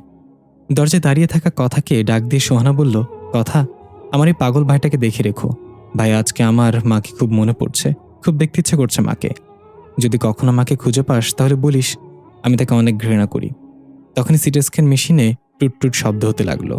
আমি তাড়াহুড়া করে ডাক্তারকে ডাকতে লাগলাম। সোহানার নিঃশ্বাস বন্ধ হয়ে যাচ্ছে ধীরে ধীরে। সোহানা আমার হাত শক্ত করে চেপে ধরে আছে। আমি বললাম, কিচ্ছু হবে না তোর, ডাক্তার আসছে, খবরদার চোখ বন্ধ করবি না। সোহানা বলল, ভাইয়া শেষবারের মতো একবার ভেন্ডি বলে ডাকবি আমাকে? আমি বললাম, ফালতু কথা বলবি না, আমি আর কখনো তোকে ওই নামে ডাকবো না, তোর কিচ্ছু হবে না বোন। সোহানা ধীরে ধীরে নিস্তেজ হয়ে গেল। সিটি স্ক্যান মেশিনে সোহানার হার্টবিট টুট শব্দ করা বন্ধ করে দিল। আমি আস্তে করে ডাক দিলাম, ভেন্ডি, এই ভেন্ডি, কি হলো? চোখ খোল, কথা বল আমার সাথে, ভেন্ডি। সোহানা আর কোনো কথা বলল না। ডাক্তার এসে নার্ভ চেক করে বলল, তোমার বোন আর নেই সান। আমি নিশ্চুপ হয়ে সোহানার গালে হাত দিয়ে বললাম, দেখ ডাক্তার কি বলছে, তুই নাকি আর নেই। একবার চোখ খুলে দেখিয়ে দিয়ে তারা মিথ্যা বলছে। কি রে, চোখ খুলবি না? আমি কিন্তু এখন রাগ করব। কথা সে বলল, আইদ, সোহানা সত্যি আমাদের ছেড়ে চলে গেছে, তুমি ওর পাশে কেঁদো না, ও কষ্ট পাবে তোমাকে কাঁদতে দেখলে। আমি কথার দিকে রাগান্বিত দৃষ্টিতে তাকিয়ে বললাম, ওর কিছু হয়নি, তোমরা মিথ্যা বলছো, আমার বোন ঘুমিয়ে আছে, আমার বোন ঘুমিয়ে আছে। এভাবে আমিও সোহানার পাশে শুয়ে চোখ বন্ধ করে ফেললাম। আমি জানি আমার বোনটা আর নেই। আমার চোখ ভর্তি হয়ে পানি আসছে, চিৎকার করে কাঁদতে ইচ্ছে করছে, আমার বুক ফেটে যাচ্ছে, আমি সইতে পারছি না। একসময় চোখ বন্ধ রেখেই চিৎকার করে কান্না করে দিলাম। সবাই আমাকে শান্ত করার চেষ্টা করছে। আমার বোনটা এখনও আমার হাত ছাড়েনি, শক্ত করে ধরে আছে। পৃথিবীতে আমার একমাত্র আপন মানুষটাকে হারিয়ে ফেললাম। আমি কিভাবে সহ্য করবো এটা? সোহানার দাফন কাফন শেষে এক এক করে সবাই চলে গেল। হাসপাতাল কর্তৃপক্ষ থেকে সোহানার শেষ কার্যের সব খরচ বহন করা হয়েছে। অনেক মানুষের অংশগ্রহণে সোহানার জানাজা শেষ হয়েছে। সবাই চলে যাওয়ার পর আমি একা সোহানার কবরের পাশে অশ্রুসিক্ত চোখে দাঁড়িয়ে আছি। আমার ভেন্ডি অন্ধকারে অনেক ভয় পায়। কবরের এই গভীর অন্ধকারে নিশ্চয় অনেক ভয় পাচ্ছে আমার বোনটা। চোখে ভাসতে লাগলো সোহানার দুষ্টামিগুলা, ওর চঞ্চলতা, রাগী চেহারা, বাচ্চাদের মতো কান্না করা, আইসক্রিম খাওয়ার বায়না, আমার চুল ধরে টানা, আইদ্যা আমারে ভেন্ডি বলবি না, আমি তোর বোন হইছি, তোর 7 জন্মের ভাগ্য, গাধার বাচ্চা। সবকিছু আমার চোখ থেকে পানি হয়ে ঝরে পড়ছে। পেছন থেকে কেউ কাঁধে হাত রাখলো। আনমনে তাকিয়ে দেখলাম কথা জুজুকে কোলে নিয়ে দাঁড়িয়ে আছে। জুজুকে দেখে আমার মাথায় রক্ত উঠে গেল। কথার কাছ থেকে জুজুকে নিয়ে ছুঁড়ে ফেলে দিয়ে বললাম, তোর জন্য সোহানা মারা গেছে, আর কোনোদিন আমার সামনে আসবি না, তাহলে তোকে আমি মেরে ফেলবো। কথা আমাকে শান্ত করে বলল, কি বলছো এসব? জুজু একটা অবুঝ প্রাণী, ওর কোনো দোষ নেই। আমি বললাম, তুমি চুপ করো, আমার কষ্ট আমি ছাড়া আর কেউ বুঝবে না, ওর জন্য আমার বোন মারা গেছে, ও কেন মরল না, ওকে আমি মেরে ফেলবো। কথা আমাকে ধরে বলল, চলো এখান থেকে, জুজুকে ওর মতোই ছেড়ে দাও, ওকে মেরে তুমি অপরাধী হইও না। জুজু আইদকে এতটা রাগান্বিত কখনো দেখিনি।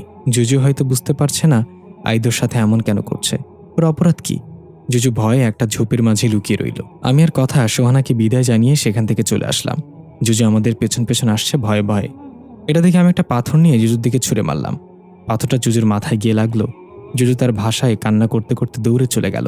কথা বলল, এটা তুমি ঠিক করলে না, জুজুর কোনো দোষ নেই। আমি কিছু না বলে হাঁটতে লাগলাম। কথা মন খারাপ করে আমার সাথে হাঁটছে।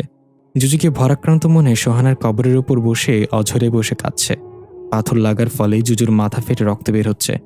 এই অবুঝ প্রাণীটা হয়তো বুঝতে পারছে না আইদ কেন এমন করলো, কিন্তু সোহানাকে যে এখানে শুইয়ে রাখা হয়েছে সেটা জুজু দেখেছে। তাই সোহানার কবরের উপর কাঁদতে কাঁদতে চোখ ভিজে ফেলল জুজু। আমি আর কথা চাঁদের পরই বাড়ির সামনে দাঁড়িয়ে আছি। কথা বলল, তুমি যদি চাও এখান থেকে ফিরে যেতে পারো, আমি তোমাকে আর কখনো দেখা দিব না, আর আমার জন্য কেউ তোমাকে বিরক্তও করবে না। আমি একটু হেসে বললাম, তার মানে তুমিও সোহানের মতো আমাকে ছেড়ে চলে যাচ্ছ? কথা বলল, না না, আমি এটা বলতে চাইনি, তোমার মনের অবস্থা ভালো না, তাই তোমাকে সব ঝামেলায় জড়াতে চাইনি। আমি বললাম, কি করতে হবে বলো, আমি চাই না সোহানার মতো তুমিও হারিয়ে যাও। আমার বোনকে আমি বাঁচাতে পারিনি, কিন্তু তোমাকে তো বাঁচাতে পারি চন্দ্রগ্রহণের আগে। কথা বলল, তাহলে চলো আমার সাথে। এই বলে চাঁদের পরীতে প্রবেশ করলাম আমরা। কথা বলল, রাজা 2 জন রাক্ষসকে পাঠিয়েছিল পার্সিয়া মানে আমার মাকে মারার জন্য। তারা এখনও এই বাড়িতে বন্দী হয়ে আছে। এই প্রস্তুত থেকো সবসময়। রাক্ষসগুলো একজন পুরুষ আর একজন মহিলা। পুরুষ রাক্ষসটা সবসময় একটা কালো ছায়ার মতো হয়ে থাকে, আর মহিলা রাক্ষসটা সাদা কাপড় পরে থাকে। আমি বললাম, ওরা এই বাড়িতে বন্দী হলো কিভাবে? ওরা তো এসেছিল পার্সিয়া আন্টিকে মারার জন্য। কথা বলল, রাজা যখন ওদেরকে পাঠিয়েছিল তখন আমি মায়ের গর্ভে ছিলাম, কিন্তু আমি অন্য সব বাচ্চার চেয়ে আলাদা, কারণ আমার বাবা জিন আর মা মানুষ ছিল। আমি গর্ভে থাকতেই মাকে বিভিন্ন বিপদের অশ্নি সংকেত দিতাম, আর মাকে বলে দিতাম কি কি করতে হবে। রাক্ষসরা যখন আসছিল আমি মাকে বলেছিলাম একটা রুমের ভেতর লবণ ছিটিয়ে রাখতে এবং বেতের কাঁটা দরজায় বিছিয়ে রাখতে। মা আমার কথা মতো সেগুলো করলে রাক্ষসরা সবার প্রথমে বেতের কাঠার সাথে আঘাত পায় এবং লবণের স্পর্শে তারা ভুলে যায় এখানে কি করার জন্য এসেছিল। আর সেই থেকে তারা এখানে আছে। আমি বললাম, তাহলে তোমার মা কিভাবে মারা গেল? আর আমাদের লালন পালন করার জন্য তোমার মা কিসের চুক্তি করেছিল? কথা বলল, চলো সব জানতে পারবে। এই বলে আমরা চাঁদের পরীর দোতলায় উঠছিলাম সিঁড়ি বেয়ে। তখন নিচের তলায় ফ্রিজের ভেতর থেকে একটা শব্দ আসলো। আমি বললাম, এটা কি ছিল? কথা বলল, জানি না, চলো গিয়ে দেখে আসি ফ্রিজ নিয়ে কি দুষ্টামি করতেছে। আমি ধীরে ধীরে ফ্রিজের কাছে এগিয়ে গেলাম। একটু দূর থেকে উঁকি মেরে দেখলাম সেই দুটো লোক ফ্রিজ থেকে কাঁচা মাংস বের করে খাচ্ছে। কথা ডাক দিয়ে বলল, আপনাদেরকে না বলেছি আমি বাসায় থাকলে নিজেদের কখনো দৃশ্যমান করবেন না, তবু কেন এখানে বসে আছেন? তাদের মাঝে একজন বিদঘুট একটা হাসি দিয়ে আমার দিকে তেড়ে আসতে লাগলো। এটা দেখে কথা প্রচণ্ড রেগে তাকে ধরে কাপড়ের মতো এপাশ ওপাশ আছড়িয়ে ছুঁড়ে ফেলে দিল ফ্রিজের কাছে। এটা দেখে দ্বিতীয় লোকটা বলল, মাফ করে দেন মনিব, আমরা আর আপনার সামনে দৃশ্যমান হব না। এই বলে তারা দুজনই হাওয়ায় মিলিয়ে গেল। কথা বলল, এই দুজন অনেকদিন আগে এখানে চুরি করতে এসেছিল। আমি মেরে তাদেরকে এখানেই বন্দি করে রেখে দিয়েছি। মাঝে মাঝে এমন বিরক্ত করে, তাই ধোলাই করা জরুরি। তখনই পেছনের দেয়ালটা টাঙিয়ে রাখা বড় ঘড়িটায় টুং করে একটা ঘন্টা বাজলো। কথা বলল, আমাকে এখন যেতে হবে আইদ, দাদুর সাথে কথা বলতে হবে। আমি একটু অবাক হয়ে বললাম, এই দাদু আবার কে? কথা বলল, একজন বুজুর্গ জিন। মা মারা যাওয়ার পর আমি তার কাছে বড় হয়েছি, উনি আমার অভিভাবক। আমি বললাম, ও আচ্ছা, তাহলে আমি কি করব? আর তুমি কখন ফিরে আসবে? কথা বলল, খুব তাড়াতাড়ি ফিরে আসবো। আর এই সময়টাই তুমি গিয়ে দেখে আসো সোহানার জন্মের পর আর কি কি হয়েছিল। এই বলে তাড়াতাড়ি করে সিঁড়ি বেয়ে দোতলায় উঠতে লাগলো কথা। আমি ওর পিছু করে দোতলায় উঠে গেলাম। কথা গিয়ে সেই মিশরীয় কফিনে শুয়ে পড়ল আর বলল, খুব তাড়াতাড়ি দেখা হচ্ছে। এই বলে চোখ বন্ধ করে ফেলল। আমি দেখলাম কথার শরীর থেকে অদ্ভুত এক ধরনের রুশনি বের হচ্ছে। তারপর নিজে নিজেই কফিনের ঢাকনাটা বন্ধ হয়ে গেল। এদিকে আমরা দেখতে পাই চাঁদের পরীর বাইরে এসে জুজু রক্তাক্ত মাথায় বসে আছে। জুজু জানে আইদ এখানে আছে, কিন্তু ভেতরে যাওয়ার সাহস পাচ্ছে না। প্রচণ্ড ক্ষুধায় জুজুর পেট লেগে গিয়েছে একদম। জুজু ভালো করে দাঁড়াতেও পারছে না। জুজুর শরীর অনেক খারাপ। পাশ দিয়ে একটা লোক যাওয়ার সময় জুজুকে এই অবস্থায় দেখে কিছু খাবার দিয়ে যায় জুজুর সামনে। জুজু খাবারে মুখ লাগাতে গিয়েও থেমে গিয়ে কিছু একটা ভেবে খাবারের প্যাকেটটা মুখে নিয়ে চাঁদের পরীর ভেতরে প্রবেশ করলো। জুজু হয়তো ভাবছে আইদও কিছু খায়নি, আইদের হয়তো খিদে পেয়েছে।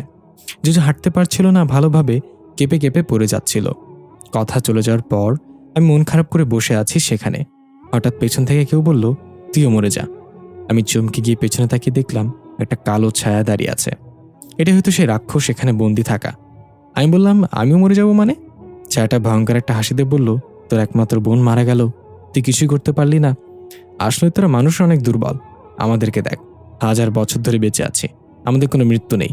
আমি একটু হেসে বললাম, 1000 বছর ধরে বেঁচে থেকে কি ছিঁড়েছিস? যে উদ্দেশ্যে তোকে এখানে পাঠানো হয়েছিল সেটাই তো ভুলে গেছিস। এটা শুনে ছায়াটা চিৎকার করে বলল, তুই সামান্য মানুষ হয়ে আমাকে অপমান করছিস? তোকেও তোর বোনের কাছে পাঠানোর ব্যবস্থা করছি। চাঁদের পরী তো নেই, তোকে কে বাঁচাবে এখন? এই বলে কালো ছায়াটা আস্তে আস্তে একটা অবয়বের রূপ নিল। ভয়ঙ্কর এক চেহারা নিয়ে আমার দিকে এগিয়ে আসতে লাগলো অদ্ভুত শব্দ করে। আমি কি করব না করব বুঝে ওঠার আগেই কোথা থেকে যেন জুজু লাফিয়ে এসে আমার সামনে দাঁড়ালো এবং রাগান্বিত হয়ে পিঠ উঁচু করে ম্যাও ম্যাও করে ডাকতে লাগলো। হয়তো জুজুর ভাষায়ও বলছে, খবরদার আইদের দিকে এক পাও এগুবি না।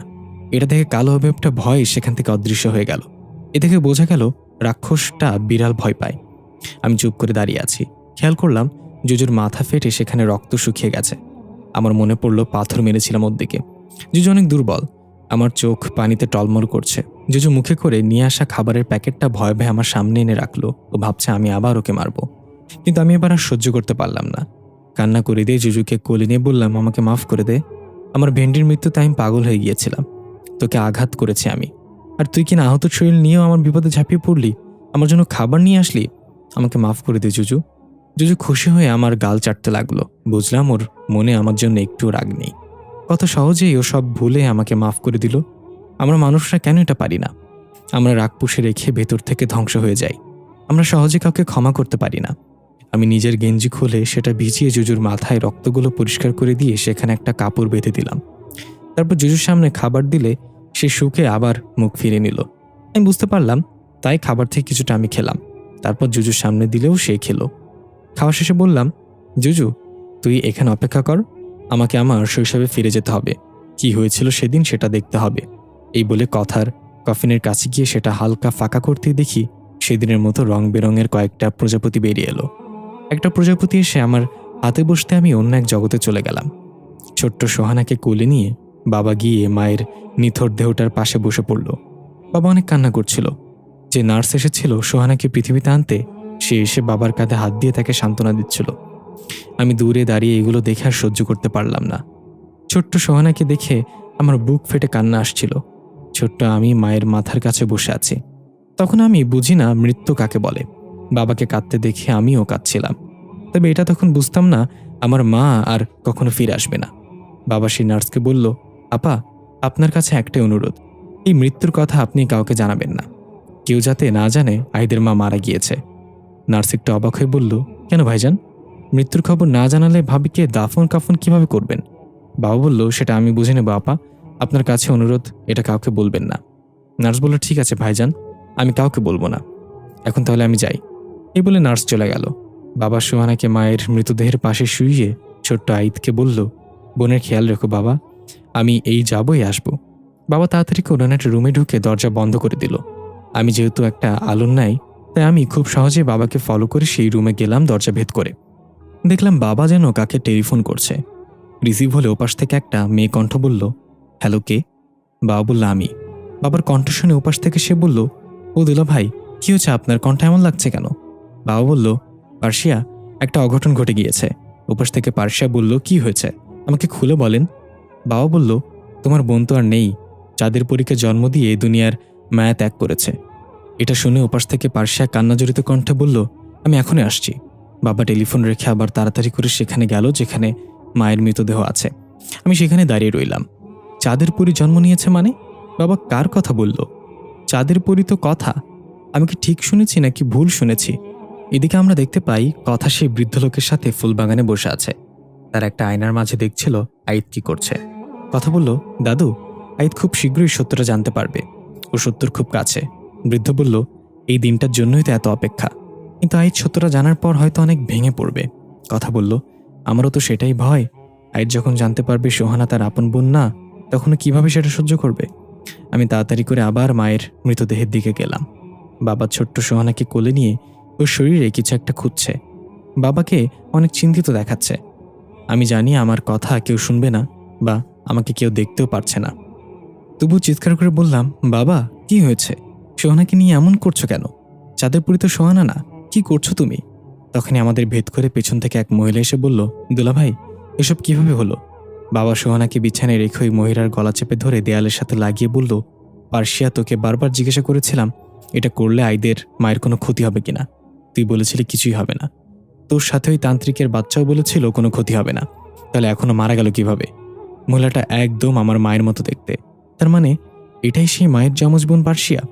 কিন্তু সে কি এমন করেছে যে বাবা তার উপর রাগান্বিত? পার্সিয়া কোনো রকম বাবার হাত থেকে নিজেকে ছাড়িয়ে বলল, বিশ্বাস করেন দুলা ভাই, এমনটা হওয়ার কথা ছিল না। আমি নিজেও বুঝতে পারছি না এটা কিভাবে হলো। তান্ত্রিকও তো বলেছিল কিছু হবে না। পার্সিয়া কান্না করতে করতে আমার মায়ের মরদেহের পাশে বসে পড়ল আর বলতে লাগলো, আমাকে ক্ষমা করে দিস বোন, আমি বুঝতে পারিনি এমনটা হয়ে যাবে। ছোট্ট আমি বাবাকে রাগান্বিত দেখে ভয়ে রুমের এক কোণে বসে আছি। আমি বুঝতে পারছিলাম না পার্সিয়া আন্টি কেন কান্না করছে, বাবা কেন রাগান্বিত। পার্সিয়া আন্টি সোহানাকে কোলে নিয়ে জিজ্ঞাসা করলো, চিহ্নটা কি পেয়েছেন? বাবা শান্ত হয়ে বলল, না। কোথায় চিহ্ন? কোনো চিহ্ন নেই বাচ্চার শরীরে। এটা শুনে পার্সিয়া আন্টি অনেক চিন্তিত হয়ে গেল। তারপর নিজেই কিছু একটা খুঁজতে লাগলো সোহানার শরীরে উল্টো পাল্টে। আমি চিৎকার করে বললাম, সোহানা ব্যথা পাবে, ওর সাথে এমন করছেন কেন? কি খুঁজছেন ওর শরীরে? কিন্তু আমার কথা তো কারোর কান অবধি পৌঁছায় না। হঠাৎ পার্সিয়া আন্টির মুখ থেকে হাসি ফুটল। খুশি বলল, দুলাভাই, পেয়েছি সেটা। বাবা তাড়াতাড়ি এসে বলল, কোথায়? পার্সিয়া আন্টি সোহানাকে উল্টে ওর পায়ের তলায় একটা চিহ্ন দেখালো বাবাকে। আমিও দেখলাম চিহ্নটা দেখতে চাঁদের মতো। আমি অবাক হয়ে বললাম, তার মানে কি সোহানা চাঁদের পরী? কিন্তু আমার ভুল ভেঙে গেল তখন যখন বাবা বলল, তাহলে তোমার বাচ্চা তুমি নিয়ে যাও এখন। তোমার জন্য আমি আমার স্ত্রীকে হারিয়েছি, আমি তো তোমাকে কখনো ক্ষমা করব না। পার্সিয়া আন্টি বলল, দুলা ভাই, আমি এখন থেকে এখানেই থাকবো। আমার বোনের মৃত্যু হয়েছে সেটা কেউ জানে না এখনো। আমি আমার বোনের জায়গা নিয়ে থাকবো। আইদ এখন অনেক ছোট, ওর এখন মা দরকার। আমি আজ থেকে আইদেরও মা, এই বাচ্চারও মা। বাবা বলল, থাকতে পারো, কিন্তু তোমাকে আমি কখনো স্ত্রীর মর্যাদা দিতে পারবো না। তোমার স্বামীকে তার জিন বাবা বন্দি করে রেখেছে তাদের রাজ্যে। সে যেদিন ছাড়া পেয়ে তোমার খোঁজে আসবে সেদিন কি জবাব দিব তাকে? পার্সিয়ানটি বলল, তার সাথে আমার চুক্তি হয়েছিল চাঁদের পরীকে যে কোনো মূল্যে পৃথিবীতে আনতে হবে। আমি বুঝে গিয়েছিলাম চাঁদের পরী যদি আমার পেটে থাকে তাহলে জিনরাজা একের পর এক রাক্ষস পাঠাবে চাঁদের পরীকে নিয়ে যেতে। তাই তো 4 মাসের সময় চাঁদের পরীকে আমার গর্ভ থেকে আমার বোনের গর্ভে দিয়ে দিই জাদুর মাধ্যমে। এটা আপনি আর আমি ছাড়া কেউ জানত না। বাবা বলল, রাজা হয়তো এতক্ষণে জেনে গেছে চাঁদের পরীর জন্ম হয়ে গিয়েছে। সে আসবে ওকে নিয়ে যেতে, তার আগে ওকে নিরাপদ স্থানে সরিয়ে দিতে হবে। পার্সি আন্টি বলল, আমি একজনকে খবর দিয়েছি, সে এসে চাঁদের পরীকে তার কাছে নিয়ে যাবে। সেখানেই সে সবচেয়ে নিরাপদ থাকবে। বাবা বলল, নিয়ে যাওয়ার আগে বাচ্চার নাম ঠিক করে দাও, বড় হলে যেন তোমার দেয়া নামেই তার পরিচয় হয়। পার্সি আন্টি বাচ্চাটার কানের কাছে গিয়ে ফিসফিস করে ওর নাম বলল, কথা কথা কথা। আমি আবার আশ্চর্যের চরম সীমায় পৌঁছে গেলাম। তার মানে এই বাচ্চাটা সোহানা না, এটা কথা। কিন্তু কিভাবে? আমার মাথায় কিছুই ঢুকছে না। তখন আমার মাথায় প্রচণ্ড যন্ত্রণা শুরু হলো। আমি মাথার চুলগুলো ধরে টান দিয়ে জোরে চিৎকার করলাম। আমি আমার হুঁশ ফিরে পেলাম। জুজু এসে আমার বুকের উপর উঠে ম্যাও করছে। আমি এখনও সবকিছু কেমন যেন ঝাপসা দেখছি। মাথাটা ভৌ ভৌ করে ঘুরছে। একটু পর স্বাভাবিক হয়ে আমি কোনো হিসাব মিলাতে পারছিলাম না। কথার জন্ম আমার মায়ের পেট থেকে কিভাবে হলো? পার্সি আন্টি জাদুর কথা বলেছিল, কেন সেটা করেছিল? তাড়াতাড়ি আমি কফিনের দিকে এগিয়ে গিয়ে কথাকে ওঠানোর চেষ্টা করলাম। কথা উঠো, কথা। আমি দেখতে পাই কথা এখনও সেই বৃদ্ধ লোকের সাথে বসে আছে। বৃদ্ধ বলল, তাহলে যাও দাদু ভাই, আইদের মনে এখন অনেক প্রশ্ন, তোমাকেই ওর সব প্রশ্নের উত্তর দিতে হবে। কথা বলল, কিন্তু আইদ সত্যটা জানার পর কি করবে দাদু? আমাকে কি ভুল বুঝবে? বৃদ্ধ বলল, না, তেমন কিছুই হবে না। তুমি নিশ্চিন্ত মনে ফিরে যাও। আমি দূর থেকে তোমার ওপর খেয়াল রাখবো, যেমনটা সেই ছোটবেলায় তোমাকে নিয়ে আসার পর থেকে রেখেছি। হঠাৎ কথা জেগে উঠল কফিনের ভেতর। আমি একটু চমকে গিয়ে পেছনে সরতে গিয়ে পড়ে গেলাম। কথা কফিন থেকে নেমে আসতে আসতে বলল, ভয় পেয়েছ? আমি বললাম, তুমি আমাকে এতদিন বলনি কেন সব কথা? কথা জুজুকে কোলে নিয়ে আদর করতে করতে বলল, কোন সব কথা? আমি বললাম, দেখো, কথা নাটক করো না। আমি জানি তুমি অনেক কিছু লুকিয়েছ আমার কাছ থেকে। পার্সি আন্টি তোমাকে আমার মায়ের গর্ভে লুকিয়ে রেখেছিল রাক্ষসের ভয়। যে বাচ্চাকে আমি সোহানা ভেবেছিলাম সেটা তুমি ছিলে। কথা হাই তুলে বলল, তাই নাকি? আমি তো জানতাম না এত কিছু। আমি রেগে কথাকে ধাক্কা দিয়ে ফেলে দিলাম ফ্লোরে। তারপর কথার পায়ের তলায় চেক করে দেখলাম সেই চাঁদের চিহ্নটা কথার পায়ে। আমি জিজ্ঞেস করলাম, এটা কি? কথা এবার উঠে একটা জায়গায় গিয়ে বসে বলল, রাজা যখন একের পর এক রাক্ষস পাঠাচ্ছিল আমার মায়ের পেট থেকে নিয়ে যাওয়ার জন্য, তখন মা অনেক ভয় পেয়ে গিয়েছিল। আমার বাবা যে একজন জিন রাজকুমার ছিল সেটা তোমার বাবাকে ছাড়া আর কাউকে বলেনি মা। তোমার বাবাকে অনেক বিশ্বাস করতো আমার মা, তাই এইসব কিছু মা তোমার বাবার সাথে শেয়ার করে। তখন তোমার বাবাই মাকে বুদ্ধি দেয় বাচ্চা অন্য কারোর গর্ভে লুকিয়ে রাখতে। মা প্রথমে রাজি না হলেও পরে আমার কথা চিন্তা করে রাজি হয়ে যায়। তোমার বাবা আমার মাকে নিয়ে একজন তান্ত্রিকের কাছে যায়, তাকে সব সমস্যার কথা খুলে বলে এবং সমাধান চায়। তখন তান্ত্রিক ধ্যান জ্ঞান করে বলল, বাচ্চা এমন কারোর গর্ভে রাখতে হবে যার সাথে তোমার রক্তের সম্পর্ক আছে। আমার মায়ের রক্তের সম্পর্ক তো শুধু তার বোনই আছে। কিন্তু এবার তোমার বাবা এতে রাজি হলো না। তোমার বাবা কিছুতেই তোমার মায়ের গর্ভে আমাকে রাখতে চাইল না। সে ভয় পাচ্ছিল এতে তোমার মায়ের ক্ষতি হতে পারে। কিন্তু তান্ত্রিক এবং আমার মা তোমার বাবাকে আশ্বাস দিল কোনো ক্ষতি হবে না, বাচ্চা জন্মের পর সে সম্পূর্ণ সুস্থ হয়ে থাকবে, এর কোনো প্রভাব তার উপর পড়বে না। অনেক বোঝানোর পর তোমার বাবা রাজি হয়ে যায়। তান্ত্রিকের কথা মতো তোমার বাবা গিয়ে গোপনে তোমার মায়ের ব্যবহৃত একটা জামা আর কিছু চুল নিয়ে আসে। তান্ত্রিক জাদুমন্ত্র করে অবশেষে আমার মায়ের গর্ভ থেকে আমাকে তোমার মায়ের গর্ভে চালান করে দেয়। তোমার মায়ের ব্যাপারে কিছু জানতো না। সকালে ঘুম থেকে উঠে দেখে তার পেট অনেক বড় হয়ে গিয়েছে। সে প্রচুর ভয় পেয়ে যায়। তোমার বাবাকে তাড়াতাড়ি এটা দেখালে তোমার বাবা বলল, আমরা তো মা বাবা হতে যাচ্ছি। তোমার মা বলল, কিন্তু এক রাতের মাঝে আমার পেট কিভাবে এত বড় হয়ে গেল বুঝতে পারছি না। তোমার বাবা মজা করে বলল, হরলিক্স মনে হয় তোমার পেটে উৎপন্ন হচ্ছে, তাই বাচ্চা এত তাড়াতাড়ি বড় হয়ে গেছে। তোমার মা একটু লজ্জা পেয়ে বলল, ধ্যাত, কি যে বলো না তুমি, এই বলে চলে গেল। তোমার বাবার মুখটা তখন মলিন হয়ে গেল। সে বারবার ভাবছিল এর ফলে তার স্ত্রীর কোনো ক্ষতি হবে না তো। আর সেটাই হলো। তোমার মা আমাকে জন্ম দেওয়ার সময় মারা গেল। কথা একদমই সবকিছু বলে চুপ করে বসে রইল। আমি সব শুনে হতভম্ব হয়ে গেলাম। এটাও কি সম্ভব? কথাকে এক গর্ভ থেকে অন্য গর্ভে চালান করা হয়েছে। বাবা আর পার্সি আন্টির উপর অনেক রাগ হতে লাগলো আমার। তারা কেন এটা করতে গেল? কথা এসে বলল, আমি জানি তুমি আমার উপর রাগ করছো। আমার জন্য তোমার মা মারা গিয়েছে সেদিন। তুমি যেভাবে আমাকে প্রায়শ্চিত্ত করতে বলবে আমি সেভাবেই করব। আমি কিছু না বলে জুজুকে কোলে নিয়ে চাঁদের পরি থেকে বের হয়ে গেলাম। কথা আমার পিছু পিছু আসতে লাগলো। তবে কি মনে করে যেন আবার কথা চাঁদের পরির ভেতরে প্রবেশ করলো। আমরা দেখতে পাই কথা বাড়িতে থাকা দুই রাক্ষস এবং সেই দুই চোরের আত্মাকে ডাক দিল। তারা প্রথমে কোনো সাড়া না দিলে কথা আবার ডাক দিল তাদের। আমি জানি তোমরা আশেপাশে আছো, বের হয়ে এসো বলছি, কিছু কথা বলবো। এটা শুনে তারা কথার সামনে দৃশ্যমান হলো। কথা বলল, তোমরা আজ থেকে মুক্ত, যেখানে খুশি যেতে পারো, কিন্তু যদি আবার কোনো খারাপ কাজে নিজেদের শক্তি ব্যবহার করো তাহলে আমাকে আবার দেখতে পাবে। রাক্ষস দুইজন কথার সামনে হাঁটু গেড়ে বসে বলল, সত্যি আমরা মুক্ত? আমরা আমাদের রাজ্যে ফিরে যেতে পারি? কথা বলল, হ্যাঁ, তোমরা ফিরে যেতে পারো। আমি খুব শীঘ্রই আসছি তোমাদের রাজ্যে নিজের বাবাকে ছাড়িয়ে নিতে। রাজাকে গিয়ে এটা জানিয়ে দিও। এই বলে কথা সেখান থেকে বের হয়ে গেল আইদের পেছনে। আমি জুজুকে নিয়ে আনমনে হাঁটছি। কথা পেছন থেকে ডাক দিয়ে বলল, আইদ, আমার কি দোষ বলো?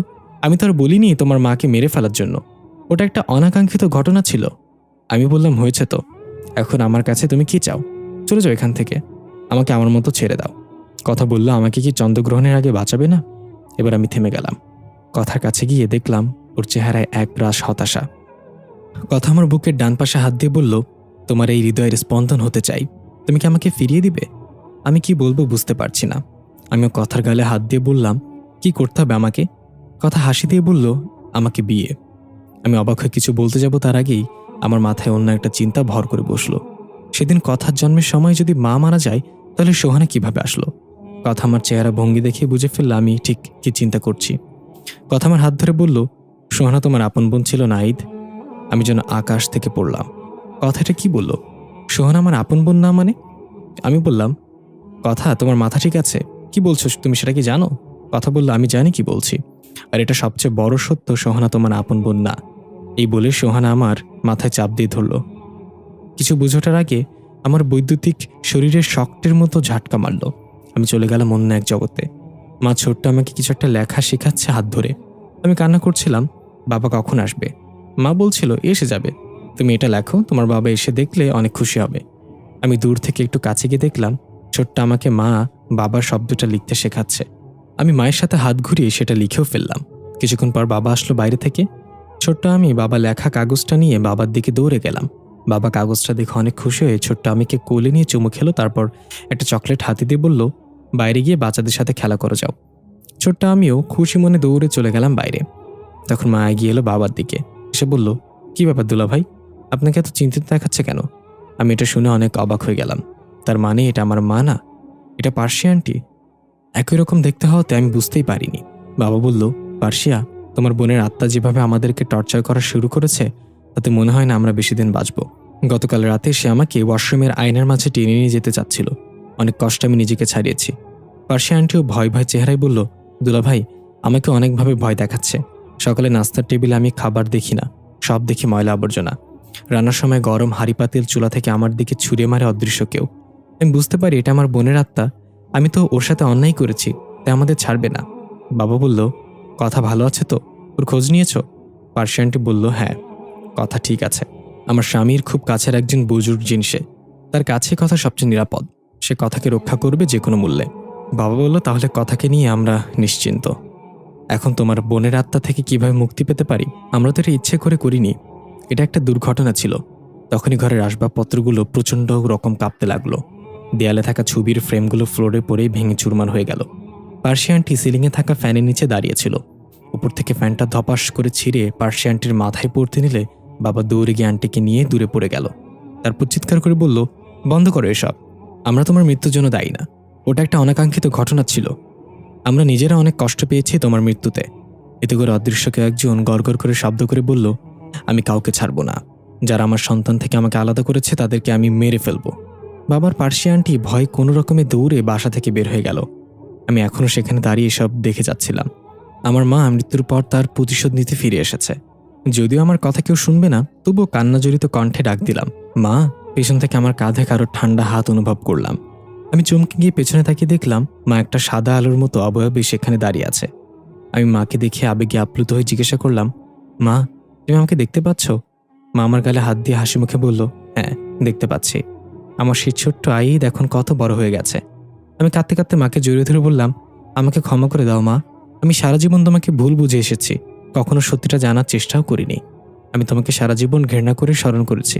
আমি বুঝতে পারিনি, জানতেও পারিনি।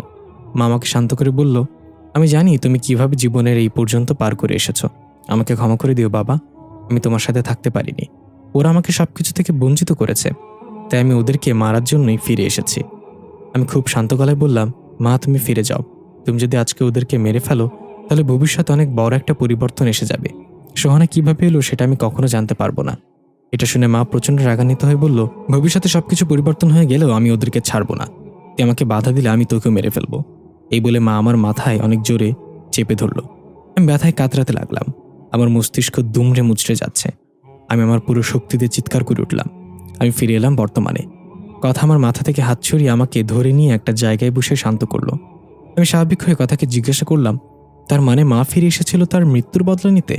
কথা বলল, হ্যাঁ, তোমার মায়ের আত্মার হাত থেকে বাঁচতে আমার মা আর তোমার বাবা আবার সেই তান্ত্রিকের কাছে গিয়েছিল। কিন্তু তান্ত্রিক তাদেরকে এমন একটা সমাধান দেয় যা শুনে তারা দুইজনে অপ্রস্তুত হয়ে গিয়েছিল। আমি কৌতূহল নিয়ে বললাম, কি সমাধান দিয়েছিল তান্ত্রিক? কথা বলল, তান্ত্রিক বলেছিল তোমার মায়ের আত্মা থেকে মুক্তি পাওয়ার একটাই পথ খোলা আছে, সেটা হলো শারীরিক মিলন। মানে তোমার বাবা আর আমার মায়ের শারীরিক মিলন হলেই ওই আত্মা তার উদ্দেশ্য ভুলে তার জগতে ফিরে যাবে। আমি অবাক হয়ে বললাম, কি বলছো এসব? এটা কেমন সমাধান ছিল? বাবা নিশ্চয় এটা করতে রাজি হয়নি। কথা বলল, শুধু তোমার বাবা না, আমার মাও এটা করতে রাজি হয়নি। তারা তান্ত্রিকের ওপর রাগ করে সেখান থেকে চলে আসে। পথে তারা দুজন একে অপরের দিকে তাকাতে পারছিল না লজ্জায়। তারপর বাড়িতে এসে সেদিন রাতে ঘটল এক ভয়ঙ্কর ঘটনা। তোমার মায়ের আত্মা সবচেয়ে ভয়ঙ্কর রূপে আক্রমণ করে তাদের দুজনের ওপর। তোমার বাবা ছোট্ট তোমাকে নিয়ে রাতে ঘুমিয়েছিল আর আমার মা ছিল অন্য রুমে। হঠাৎ তোমার বাবা দরজায় কেউ জোরে জোরে টোকা মারল। তোমার বাবার ঘুম ভেঙে গেল। যখনই খাট থেকে নেমে দরজা খুলতে যাবে তখন খেয়াল করলো খাট ফ্লোরে নেই, বরং হাওয়ায় ভাসছে। এতে সে প্রচুর ভয় পেয়ে গেল। তোমার বাবা চিৎকার করে বলল, আইদ, ভয় পাবে, এগুলো বন্ধ করো দয়া করে। তখনই খাট ওপর থেকে ধপাস করে নিচে পড়ে গেল। তোমার বাবা তাড়াতাড়ি ছোট্ট আইদকে কোলে নিয়ে দরজা খুলে বাইরে গিয়ে দেখলো ডাইনিং টেবিলের চেয়ারে কেউ একজন বসে আছে। তোমার বাবা ভাবলো এটা পার্সিয়া, মানে আমার মা, তাই ডাক দিল, পার্সিয়া। ওপাশ থেকে কোনো জবাব এলো না। সেদিকে গিয়ে আস্তে আস্তে তার কাঁধে হাত রাখতে যাবে, তখনই পেছন থেকে আমার মা বলল, দুলাভাই, এত রাতে বাইরে কি করছেন? ঘুমাননি? তোমার বাবা চমকে গিয়ে পেছনে তাকিয়ে দেখে পার্সিয়া দাঁড়িয়ে আছে। তাহলে সামনে কে? সাথে সাথে সামনে তাকিয়ে দেখে সেখানে কেউ নেই। হঠাৎ আমার মা, মানে পার্সিয়া, রুমের দরজার ভেতর থেকে বাড়ি দিতে লাগলো আর বলতে লাগলো, দুলাভাই, কেউ বাইরে থেকে দরজা লাগিয়ে দিয়েছে, দরজা খুলুন। তোমার বাবা আবার চমকে গিয়ে পেছনে তাকিয়ে দেখে সেখানে দাঁড়িয়ে থাকা পার্সিয়াও নেই। তোমার বাবা ভয়ে তাড়াতাড়ি তোমাকে একটা রুমে শুইয়ে রেখে বাইরে থেকে দরজা বন্ধ করে দিল, কারণ সে জানতো ওই আত্মা ছোট আইদের কোনো ক্ষতি করবে না। সে এসেছে তাদের দুজনকেই মারতে। তোমাকে শুইয়ে তোমার বাবা গেল আমার মায়ের রুমে। দরজা খুলতে আমার মা ভয়ে তোমার বাবাকে জড়িয়ে ধরে। এতে করে তোমার মায়ের আত্মা আরও বেশি রাগান্বিত হয়ে যায়। ঘরের বিভিন্ন জিনিস আপনা আপনি ছুঁড়ে আসতে লাগলো তাদের দিকে। এবার তারা দুজনেই সিদ্ধান্ত নিল তান্ত্রিকের বলা কথা মেনে নিবে। যদিও মনের মাঝে সংকোচ কাজ করছিল, কিন্তু শেষ পর্যন্ত তারা সেটা করে নেয়, যা করলে ওই আত্মা থেকে মুক্তি পাওয়া যাবে। এই পর্যন্ত বলে কথা থেমে গেল। নিচের দিকে মাথা দিয়ে কান্না করতে লাগলো। আমি স্তব্ধ হয়ে গেলাম এসব শুনে। আমার অতীতে এত কিছু ঘটে গেছে আমি নিজেও জানি না। কত সত্য এতদিন চাপা পড়েছিল। আমি কথাকে জিজ্ঞাসা করলাম, তার মানে সোহানা আমার সৎ বোন, আর সোহানা তোমার মায়ের পেটের বোন? কথা চোখের পানি মুছে বলল, হ্যাঁ, ওই ঘটনার ঠিক 9 মাস পর সোহানার জন্ম হয়, আর তুমি তখন এত কিছু বোঝো না। সোহানা তোমার বোন হয়ে বড় হতে থাকে। আমার চোখে পানি টলমল করছে। আমি চিৎকার করে বললাম, আমি এসব বিশ্বাস করি না। সোহানা আমার বোন, মানে আমার বোন। ভুলেও আর আমার সামনে এসব কথা বলবে না। কথা বলল, আইদ, আমি জানি তুমি এটা মানতে পারবে না, কিন্তু এটাই সত্যি। সোহানা যখন 5 বছর বয়স তখন আমার বাবা, মানে জিন রাজকুমার, এসব কিছু জেনে যায় কায়দাখানায় বসে। তখন সে অনেক ভেঙে পড়ে। সে আমার মাকে মেরে ফেলার প্রতিজ্ঞা করে তার সাথে বিশ্বাসঘাতকতা করার জন্য। বাবা তো আর জানতো না মা বাধ্য হয়ে এটা করেছে। বাবা কায়দাখানা থেকে একদিনের জন্য ছাড়া পায়, এই শর্তে যে সে তার মানব স্ত্রীকে মেরে ফেলবে। বাবা তো এটার জন্য প্রতিজ্ঞাবদ্ধ ছিল, তাই বাবা রাজি হয়ে যায় এই শর্তে। বাবা মুক্ত হয়ে ক্রোধে ছুটে যায় মাকে মারার জন্য। আর সেদিন মায়ের কোনো কথা না শুনে বাবা নৃশংসভাবে আমার মাকে মেরে ফেলে। তোমার বাবা বাধা দিতে গেলে সে তাকেও মেরে ফেলে। তুমি আর সোহানা বাইরে খেলা করছিলে, তাই তোমরা সেদিন বেঁচে গিয়েছো আমার বাবার হাত থেকে। আমার মাকে মেরে তার লাশ নিয়ে জিন রাজ্যে ফিরে যায়। তার লাশ বাবা, মানে জিন রাজার সামনে রেখে বলেছে, আমি আমার প্রতিজ্ঞা পূরণ করেছি রাজা। রাজা খুশি হয়ে বাবাকে মুক্তি দিতে চাইলে বাবার শর্ত রাখে চাঁদের পরিমাণে তার মেয়েকে খোঁজা বন্ধ করতে হবে রাজাকে। চাঁদের পরীকে চিরতরে মুক্তি দিতে হবে। কিন্তু রাজা এতে প্রচণ্ড ক্ষেপে যায়, কারণ রাজা কারোর কাছে প্রতিজ্ঞাবদ্ধ ছিল চাঁদের পরীকে মারার জন্য। তাই রাজা আমার বাবার শর্ত মেনে না নিয়ে বাবাকে আবার বন্দি করে দেয়। আর এদিকে তোমার কাকারা খুঁজে পায় তাদের ভাইয়ের মৃতদেহ ঘরের ভেতর। যেহেতু আমার মা, মানে তোমার কাকারা জানতো না এটা তোমার মায়ের যমজ বোন, তাই তারা তাকেও তোমার মা ভাবত। তোমার বাবার মৃতদেহ পেয়ে তারা তোমার মায়ের কোনো খোঁজ না পেয়ে অপবাদ ছড়িয়ে দিল তোমার মা তোমার বাবাকে মেরে অন্য কারোর সাথে পালিয়ে গিয়েছে। তারপরে ঘটনা তো তুমি জানোই। আমি চুপচাপ দাঁড়িয়ে শুনছিলাম এগুলো। নিজের কানকেও বিশ্বাস হচ্ছিল না। আমি রাগান্বিত স্বরে জিজ্ঞাসা করলাম, তুমি তো এসব হওয়ার সময় সেখানে ছিলে না, তাহলে তুমি এত কিছু জানো কিভাবে? কথা একটু হেসে বলল, আইদ, আমি তোমার মতো কোনো সাধারণ মানুষ না। আমার মাঝে এমন কিছু আছে যা তোমার মাঝে নেই। আমি অতীত, বর্তমান, ভবিষ্যৎ সব জায়গায় বিচরণ করতে পারি। জিনরাজা এজন্যই আমাকে হুমকি মনে করে, আমাকে মারার জন্য উত পেতে বসে আছে। একথা বলে আপন মনে হাঁটতে হাঁটতে চলে যেতে লাগলো। আমি এখনও সেখানে ঠায় দাঁড়িয়ে আছি। এগুলো জানার পর ইচ্ছে করছে নিজেকে শেষ করে দেই। সোহানা আমার আপন বোন না হলেও আমার কলিজা। ওর জন্য আমার ভালোবাসা আগে যেমন ছিল এখনও তেমন আছে, ভবিষ্যতেও থাকবে। সোহানা এসব জানার আগে চলে গিয়েছে, ভালো হয়েছে। এসব শুনলেও নিজেকে শান্ত রাখতে পারতো না, ও পাগল হয়ে যেত। উপরওয়ালা আমাদের কাছ থেকে যখন অনেক প্রিয় কিছু কেড়ে নেয় তখন আপাত মস্তকে সেটা খারাপ মনে হলেও পরে গিয়ে বুঝতে পারি ওনার সিদ্ধান্ত কখনোই ভুল ছিল না, আর কখনো ভুল হবেও না। তাই সৃষ্টিকর্তার সিদ্ধান্তে কখনো ভুল ধরতে নেই। আমি দৌড়ে গেলাম কথার কাছে। কথার পাশাপাশি হাঁটছি, কারোর মুখে কোনো কথা নেই। নীরবতা ভেঙে আমি বললাম, এখন কি করবে? কোথায় যাচ্ছ? কথা বলল, বাবাকে ছাড়িয়ে আনতে যাচ্ছি। তুমি তোমার রাস্তায় যেতে পারো, আমি আর কখনোই তোমাকে বিরক্ত করব না। কথা বলল, কি চাও? আমি বললাম, বিরক্ত হতে। কথা একটু হেসে বলল, তাহলে অপেক্ষা করো আমার জন্য, আমি বাবাকে নিয়েই ফিরব। আমি কথাকে জিজ্ঞেস করলাম, কতদিন অপেক্ষা করতে হবে আমাকে? কথা আমার মাথার এলোমেলো চুলগুলো ঠিক করে দিয়ে বলল, অপেক্ষার কোনো নির্দিষ্ট সময় হয় না ঈদ। এমন হতে পারে সারা জীবন অপেক্ষা করতে হবে আমার জন্য। আমি বললাম, সারা জীবন করব তোমার জন্য অপেক্ষা। হয়তো একদিন অপেক্ষায় আমার উপর বিরক্ত হয়ে যাবে, কিন্তু আমি বিরক্ত হব না। যাও তুমি, এবং তোমার বাবাকে নিয়ে ফিরে এসো। কথা অশ্রুসিক্ত চোখে আমার দিকে কিছুক্ষণ তাকিয়ে রইল। কথা তো জানে সে আর কখনো ফিরে আসবে না।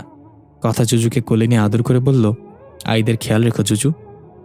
জুজুর চোখেও পানি, কারণ জুজু জানে কথা আর ফিরে আসবে না। প্রাণীরা মানুষের চোখ দেখে মন বুঝতে পারে, আর আমরা নিজের সর্বস্ব দিয়ে কাউকে ভালোবেসেও মানুষের মন পাই না। কথা বলল, আমি যেদিন ফিরে আসবো সেদিন আকাশের চারটা সম্পূর্ণ লাল রং ধারণ করবে, পাখিরা গান গাইবে, দূর আকাশ থেকে তারা খসে পড়বে, হঠাৎ কোনো সংকেত ছাড়াই বৃষ্টি শুরু হয়ে যাবে। আইদ বলল, আমি অপেক্ষা করব সেই দিনটার জন্য। কথা মিষ্টি করে হাসি দিয়ে বিদায় জানিয়ে চলে গেল ধোয়ার মতো রোশনি ছাড়িয়ে। আমি তাকিয়ে রইলাম কথার চলে যাওয়ার দিকে। আমি জানি কথার সাথে আমার মিল সম্ভব না, কারণ কোনো না কোনোভাবে কথা আমার বোনের পর্যায়ে আছে। আমাদের বাবা মায়ের ভুলের জন্য আজ আমরা এমন পরিস্থিতিতে এসে পড়েছি। জুজুর মাথায় হাত বুলাতে গিয়ে দেখলাম ক্ষতস্থান থেকে রক্ত বের হচ্ছে। আমি আর দেরি না করে দৌড়ে জুজুকে নিয়ে হাসপাতালে চলে গেলাম। কথা জিনরাজ্যে পৌঁছানোর সাথে সাথে রাজার প্রহরীরা তাকে বন্দি বানিয়ে ফেলল। প্রহরীরা কথাকে নিয়ে গেল রাজ দরবারে রাজার কাছে। রাজা কথাকে দেখে বলল, স্বাগতম চাঁদেরপুরী, অবশেষে তাহলে ধরা পড়লে।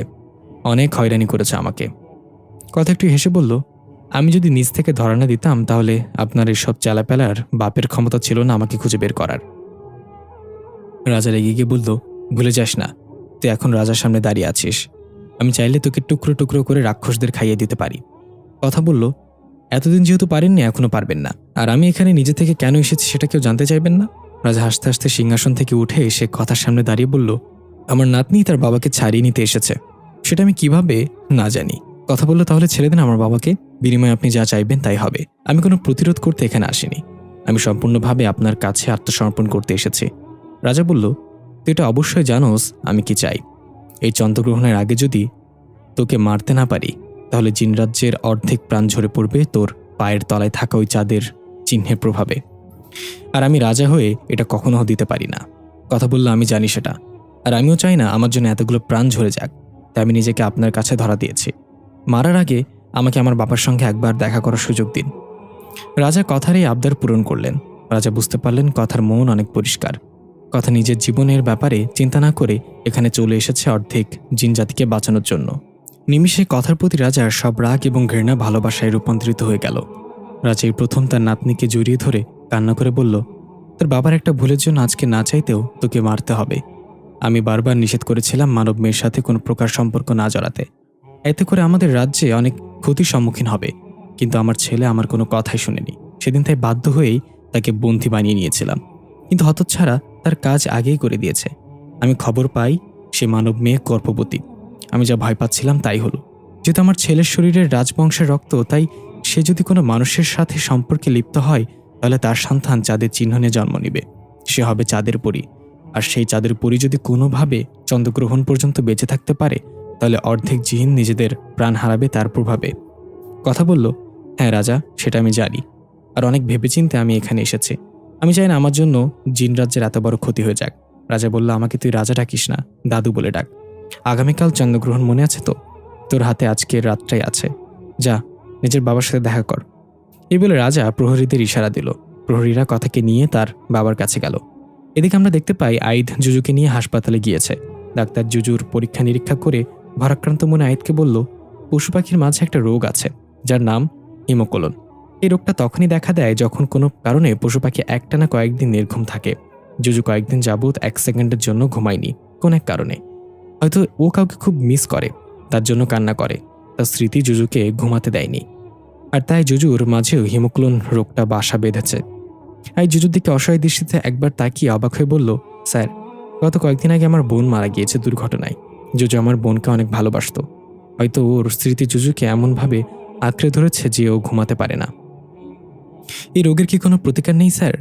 ডাক্তার আইদকে সান্ত্বনা দিয়ে বলল, যদি থাকতো তাহলে আমি কখনো জুজুকে নিয়ে ভয় পেতাম না। আসলে এই প্রাণীগুলো একবার যদি কারোর মায়া আটকে যায়, তাহলে তাকে ছাড়া কিছুই বোঝে না। ওরা মৃত্যু কি জিনিস সেটা বোঝে না। কষ্ট হলেও বলতে হচ্ছে, জুজুর হাতে আর বেশি সময় নেই, ওকে নিয়ে যাও। আইদ পাগলের মতো বলতে লাগলো, না স্যার, আপনি এটা বলতে পারেন না। আমার বোনটা আমাকে ছেড়ে চলে গেছে। এখন জুজু যদি আমাকে ছেড়ে চলে যায় তাহলে আমি সহ্য করতে পারবো না। স্যার, আপনি যা চান আমি তাই দেব, তবু জুজুকে ভালো করে দিন। আমি আপনার কাছে হাত জোর করে অনুরোধ করছি। ডাক্তার বলল, সরি স্যার, আমার কাছে কোনো উপায় থাকলে আমি কখনো জুজুকে এভাবে হারাতে দিতাম না। আমি নিজেও একজন পশুপ্রেমিক, আমারও কষ্ট হচ্ছে জুজুর জন্য। আইদ চোখের পানি নিয়ে জুজুকে কোলে নিয়ে হাসপাতাল থেকে বেরিয়ে এলো। আইদ এটা মানতে পারছে না জুজুও তাকে ছেড়ে চলে যাবে। জুজুর দিকে তাকিয়ে দেখলো ওর চোখেও পানি। হয়তো জুজু বুঝে গেছে ওর হাতে আর বেশি সময় নেই। আইদের চোখ ভাসতে লাগলো জুজু আর সোহানার কাটারো মুহূর্তগুলো। জুজু সোহানার কতটা আপন ছিল সেই দৃশ্যটাও ভাসতে লাগলো। সেদিন সোহানার জন্য আইসক্রিম এনেছিল, কিন্তু সেটা গলে যাওয়ার পর জুজু সেই প্যাকেটে মুখ ঢুকিয়ে আর বের করতে পারছিল না। আইদ দোকানে গিয়ে একটা আইসক্রিম কিনে জুজুকে নিয়ে পার্কের বেঞ্চে বসে সেটা জুজুর সামনে দিয়ে বলল, জুজু, তোর না আইসক্রিম অনেক পছন্দ? দেখ, আমি তোর জন্য আইসক্রিম এনেছি, খেয়ে দেখ তো লবণ হয়েছে কিনা। জুজু আইসক্রিমটা শুকে একবার আইদের দিকে তাকিয়ে ভাঙা গলায় ম্যাও করলো। আইদ একটু হেসে বলল, আজকেও তুই আমাকে ছাড়া খাবি না, তাই না? তোরা কেন এত বিশ্বাসী হোস জুজু? কেন এত মায়া সৃষ্টি করে হারিয়ে যাস? একটু থেকে গেলে কি এমন হয়? আমি কি এতই খারাপ যে তোরা সবাই এক এক করে আমাকে ছেড়ে চলে যাচ্ছিস? তোকে একটা সত্যি কথা বলি আজকে, যদিও তুই আমার কথা বুঝবি না, তবুও বলি তোকে। আমি আর সোহানা যেদিন ছোটবেলা এতিমখানা থেকে পালিয়ে আসছিলাম, সেদিন তুই আর তোর 2 ভাই আর মায়ের সাথে ঘুমিয়েছিলি। সোহানা তোকে দেখেই বলল, এটা ওর লাগবে। আমি তো আমার বোনের আবদার কখনো ফেলতে পারি না, তাই আমি তোকে তোর মা এবং ভাইদের কাছ থেকে চুরি করে নিয়ে আসি। আমি তোকে ছোটবেলায় তোর মায়ের আদর থেকে বঞ্চিত করেছি, তোর ভাইদের কাছ থেকে দূরে সরিয়ে দিয়েছি। মা বাবা ছাড়া কারো জীবন কিভাবে কাটে সেটা আমার চেয়ে ভালো আর কে বলতে পারবে। জানিস জুজু, তুই ছাড়া আমরা অসম্পূর্ণ ছিলাম। তুই সোহানাকে এত ভালোবাসিস যে ওর কাছে যাওয়ার জন্য তাড়াহুড়া করা শুরু করে দিয়েছিস। আর কয়েকটা দিন আমার সাথে থেকে গেলে কি এমন হতো? আমি জানি কোথাও আর ফিরে আসবে না। ভেবেছিলাম অন্তত তুই থাকবি আমার সাথে। জুজু, আমি তোকে আঘাত করেছিলাম, তাই না? জানিস, তোকে আঘাত করে আমি বেশি ব্যথা পেয়েছি। তোর ক্ষত দেখলে আমার মনে রক্তক্ষরণ শুরু হয়। প্লিজ জুজু, আর কয়েকটা দিন আমার সাথে থেকে যা। সোহানাকে হারানোর ব্যথা এখনো ভুলতে পারিনি আমি। তুই চলে গেলে আমি পাগল হয়ে যাব জুজু।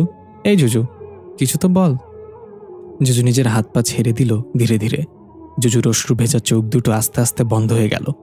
আজ অনেকদিন পর জুজু ঘুমিয়ে গেল, তবে এই ঘুম আর কখনো ভাঙবে না। আইদ জুজুকে জড়িয়ে ধরে চিৎকার করে কান্না করতে লাগলো। এই পৃথিবীতে আর কেউ রইল না আইদের জন্য। আইদ আজ সম্পূর্ণ একা। তখনই ঝুম বৃষ্টি শুরু হয়ে গেল। আইদের চোখের পানি বৃষ্টিতে ধুয়ে যাচ্ছে। আইদ কাঁদতে কাঁদতে উপরের দিকে তাকিয়ে বিড়বিড় করে বলল, সৃষ্টিকর্তা, তুমি আমার উপর এত খুশি যে আমার কাছ থেকে সবাইকে দূরে সরিয়ে দিচ্ছ। তোমার উপর আমার কোনো অভিযোগ নেই, শুধু পরপারে আমার প্রিয় জিনিসগুলো আমাকে ফিরিয়ে দিও। এদিকে কথা তার বাবার সাথে দেখা করছে। বাবাকে নিজের চোখে জীবনের প্রথমবার দেখে কথা নিজেকে সামনে রাখতে পারল না। বুক ভরা এক আর্তনাতে বাবাকে জড়িয়ে ধরে কান্নায় ভেঙে পড়ল। কথার বাবাও নিজের মেয়েকে সামনে দেখে খুশিতে আত্মহারা হয়ে গেল। কথার বাবা বলতে লাগলো, মা, তুমি এখানে কেন এসেছো? ওরা তোমাকে মেরে ফেলবে, চলে যাও এখান থেকে। কথা কাঁদো কাঁদো গলায় বলল, তোমাকে জড়িয়ে ধরার আমার এক আকাশ সমান ইচ্ছা ছিল বাবা, আর সেটা পূরণ হয়েছে। এখন আমি মরে গেলেও কোনো দুঃখ থাকবে না। কথার বাবা বলল, আমি জানি, আমার ভুলের জন্য আজ তোমাকে মরতে হবে। তুমি আমাকে ক্ষমা করে দিও। কথা বলল, না বাবা, তোমার প্রতি আমার কোনো রাগ নেই।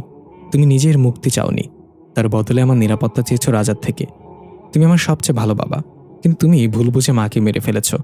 কথার বাবা একটু অভিমানের স্বরে বলল, তোমার মা আমার সাথে বেইমানি করেছিল, তাকে মেরে আমি কোনো ভুল করিনি। কথা এক এক করে সেদিনের ঘটে যাওয়া ঘটনা বলল সব তাকে। সবকিছু শুনে কথার বাবা কান্নায় ভেঙে পড়ল। এতদিন সে তার স্ত্রীকে ভুল ভেবে এসেছে, এমনকি তার কোনো কথা না শুনেই তাকে মেরে ফেলেছে। কথার বাবা কষ্টে নিজের কপাল চাপড়াতে লাগলো। কথা তাকে শান্ত করে জড়িয়ে ধরে বলল, বাবা, জীবনের শেষ সময়টা আমি তোমার সাথে কাটাতে পেরেছি, এতেই আমি খুশি। কথার বাবা মেয়েকে জড়িয়ে ধরে রাখলো। শেষবারের জন্য কথার কপালে চুমু খেয়ে বলল, আমাকে মাফ করে দিও মা, আমি তোমার জন্য অপেক্ষা করব। অপেক্ষার কথা শুনে কথার মনে পড়ে গেল আইদও তার জন্য অপেক্ষা করে আছে, কিন্তু চাইলেও কথার ফিরে যেতে পারবে না। এক বুক কান্নার ভালোবাসায় সিক্ত হলো বাবা মেয়ের শেষ বিদায়। প্রহরীরা এসে কথাকে নিয়ে গেল। সময় শেষ কথার। এখন কথার নিজেকে বলি দিয়ে অর্ধেক জিন জাতিকে রক্ষা করার সময় হয়ে এসেছে। রাজদরবারে সবার চোখে পানি, রাজা নিজেও কাঁদছে। কথার বাবা রাজার পাশে দাঁড়িয়ে আছে। আজ সে মুক্ত কারাগার থেকে। রাজা কথার উদ্দেশ্যে বলল, তোর এই কুরবানি গোটা জিন রাজ্য মনে রাখবে আজীবন, তুই আমাদের মাঝে অমর হয়ে থাকবি। কথা কিছু বলল না, হাসি মুখে নিজের গর্দান পেতে দিল জল্লাদের তলোয়ারের নিচে। কথার বাবা নিজের মেয়ের মৃত্যু দেখার সাহস হলো না, চোখ বন্ধ করে কান্না করতে লাগলো। রাজা তাকে সান্ত্বনা দিয়ে বলল, সেদিন আমার কথা শুনলে আজকে এই দিনটা তোর মুখোমুখি হতে হতো না তোমাকে। কথার বাবা কিছু না বলে চুপচাপ দাঁড়িয়ে রইল। আজ তার কিছুই করার নেই। অবশেষে সময় হয়ে গেল। জল্লাদ তার তলোয়ার উঁচু করে দাঁড়িয়ে আছে রাজার হুকুমের অপেক্ষায়। রাজা অনেক কষ্টে নিজের মুখ থেকে উচ্চারণ করল, এখন। জল্লাদ সাথে সাথে কথার ঘাড় থেকে মাথা আলাদা করে ফেলল। কথার মৃত্যুতে পুরো রাজসভা নীরব হয়ে গেল। সবাই কথার সম্মানে হাঁটু গেড়ে বসে পড়ল। রাজা হুকুম দিল রাজদরবারের কবরস্থানে সবার উঁচু স্থানে কথাকে দাফন করা হোক। প্রতি বছর এই দিনে শোক পালন করার ঘোষণা করা হলো রাজ্যে। এদিকে আইদ জুজুকে দাফন করল সোহানার কবরের পাশেই। অশ্রুসিক্ত চোখে কিছুক্ষণ দাঁড়িয়ে থেকে আইদ হাঁটতে লাগলো কোনো এক অজানা পথের উদ্দেশ্যে। আজ আইদের কোনো লক্ষ্য নেই, নেই কোনো পিছু টান। আইদ এখন মুক্ত বাতাসের মতো, কোথায় যাবে তাও জানে না। শুধু অপেক্ষা একজনের জন্য, যে প্রমিস করেছিল সে আসবে একদিন। এদিকে আমরা দেখি পেছনে কবরের পাশে সোহানা জুজুকে কোলে নিয়ে দাঁড়িয়ে আছে। আইদকে হাত নাড়িয়ে বিদায় দিচ্ছে। 10 বছর পর আজ সোহানার মৃত্যুবার্ষিকী। আইদ ফুল হাতে নিয়ে সোহানার কবরের পাশে দাঁড়িয়ে আছে। তখন রাত প্রায় 12টা বাজে। আইদ আনমনেই বলে উঠল, কেমন আছিস ভেন্ডি? আমি ভালোই আছি। তুই থাকলে আজকে দেখতে পারতি আমাদের এখন নিজস্ব একটা বাড়ি করেছি, যেখানে সব কিছু আছে, তবুও তো শূন্যতা আমাকে এক রাতও ঘুমাতে দেয় না। তোর আর জুজুর জন্য প্রতিদিন 2টা আইসক্রিম কিনে রাখি, এই আশায় যে তোরা হয়তো ফিরে আসবি, কিন্তু বারবার আমি হতাশ হই। জানিস ভেন্ডি, তোর জন্য অনেক সুন্দর একটা জামা কিনেছি, একদিন সময় করে এসে দেখে যাস। সত্যি বলতে আমি তোকে অনেক মিস করি রে। এ বলে আইদ কান্নায় ভেঙে পড়ল। হঠাৎ ঝুম বৃষ্টি শুরু হলো। আইদ আকাশের দিকে তাকিয়ে দেখলো চাঁদটা সম্পূর্ণ লাল রং ধারণ করেছে, পাখিরা গান করছে। আইদের মনে পড়ে গেল কথার শেষ কথাগুলো। কথা তো এমন কিছুই বলে গিয়েছিল। আইদ আকাশের দিকে তাকিয়ে তারা খুঁজতে লাগলো। হ্যাঁ, একটা তারা দেখা যাচ্ছে। কিছু বোঝাটার আগেই তারাটা খসে পড়ল আকাশ থেকে। আইদ পাগলের মতো চারিদিকে তাকাতে লাগলো। আইদের চোখ শুধু কথাকে খুঁজছে। আইদ দৌড়ে রাস্তায় চলে এলো। মানুষজন দৌড়ে বৃষ্টি দেখে বাঁচার চেষ্টা করছে। বাইরের দোকানপাটগুলো বন্ধ করে দোকানিরা দৌড়ে যে যার মতো ছাউনির তলায় আশ্রয় নিচ্ছে। তখনই কারোর সাথে ধাক্কা খেয়ে আমি নিচে পড়ে গেলাম। লাল নীল চুরি পরা একটা হাত আমাকে ওঠানোর জন্য হাত বাড়িয়ে দিল। আমার সবকিছু স্লো মোশনে চলতে লাগলো। আমি চোখ থেকে বৃষ্টির পানি মুছে ভালো করে তাকিয়ে দেখলাম অদ্ভুত সুন্দর পরীর মতো একটা মেয়ে। মেয়েটা আমাকে হাত ধরে টেনে তুলে বলল, সরি। আমি হাঁ করে তাকিয়ে আছি। মেয়েটার কথায় আমার ধ্যান ভাঙল। এই যে মিস্টার, আর ইউ ওকে? আমি বললাম, কথা?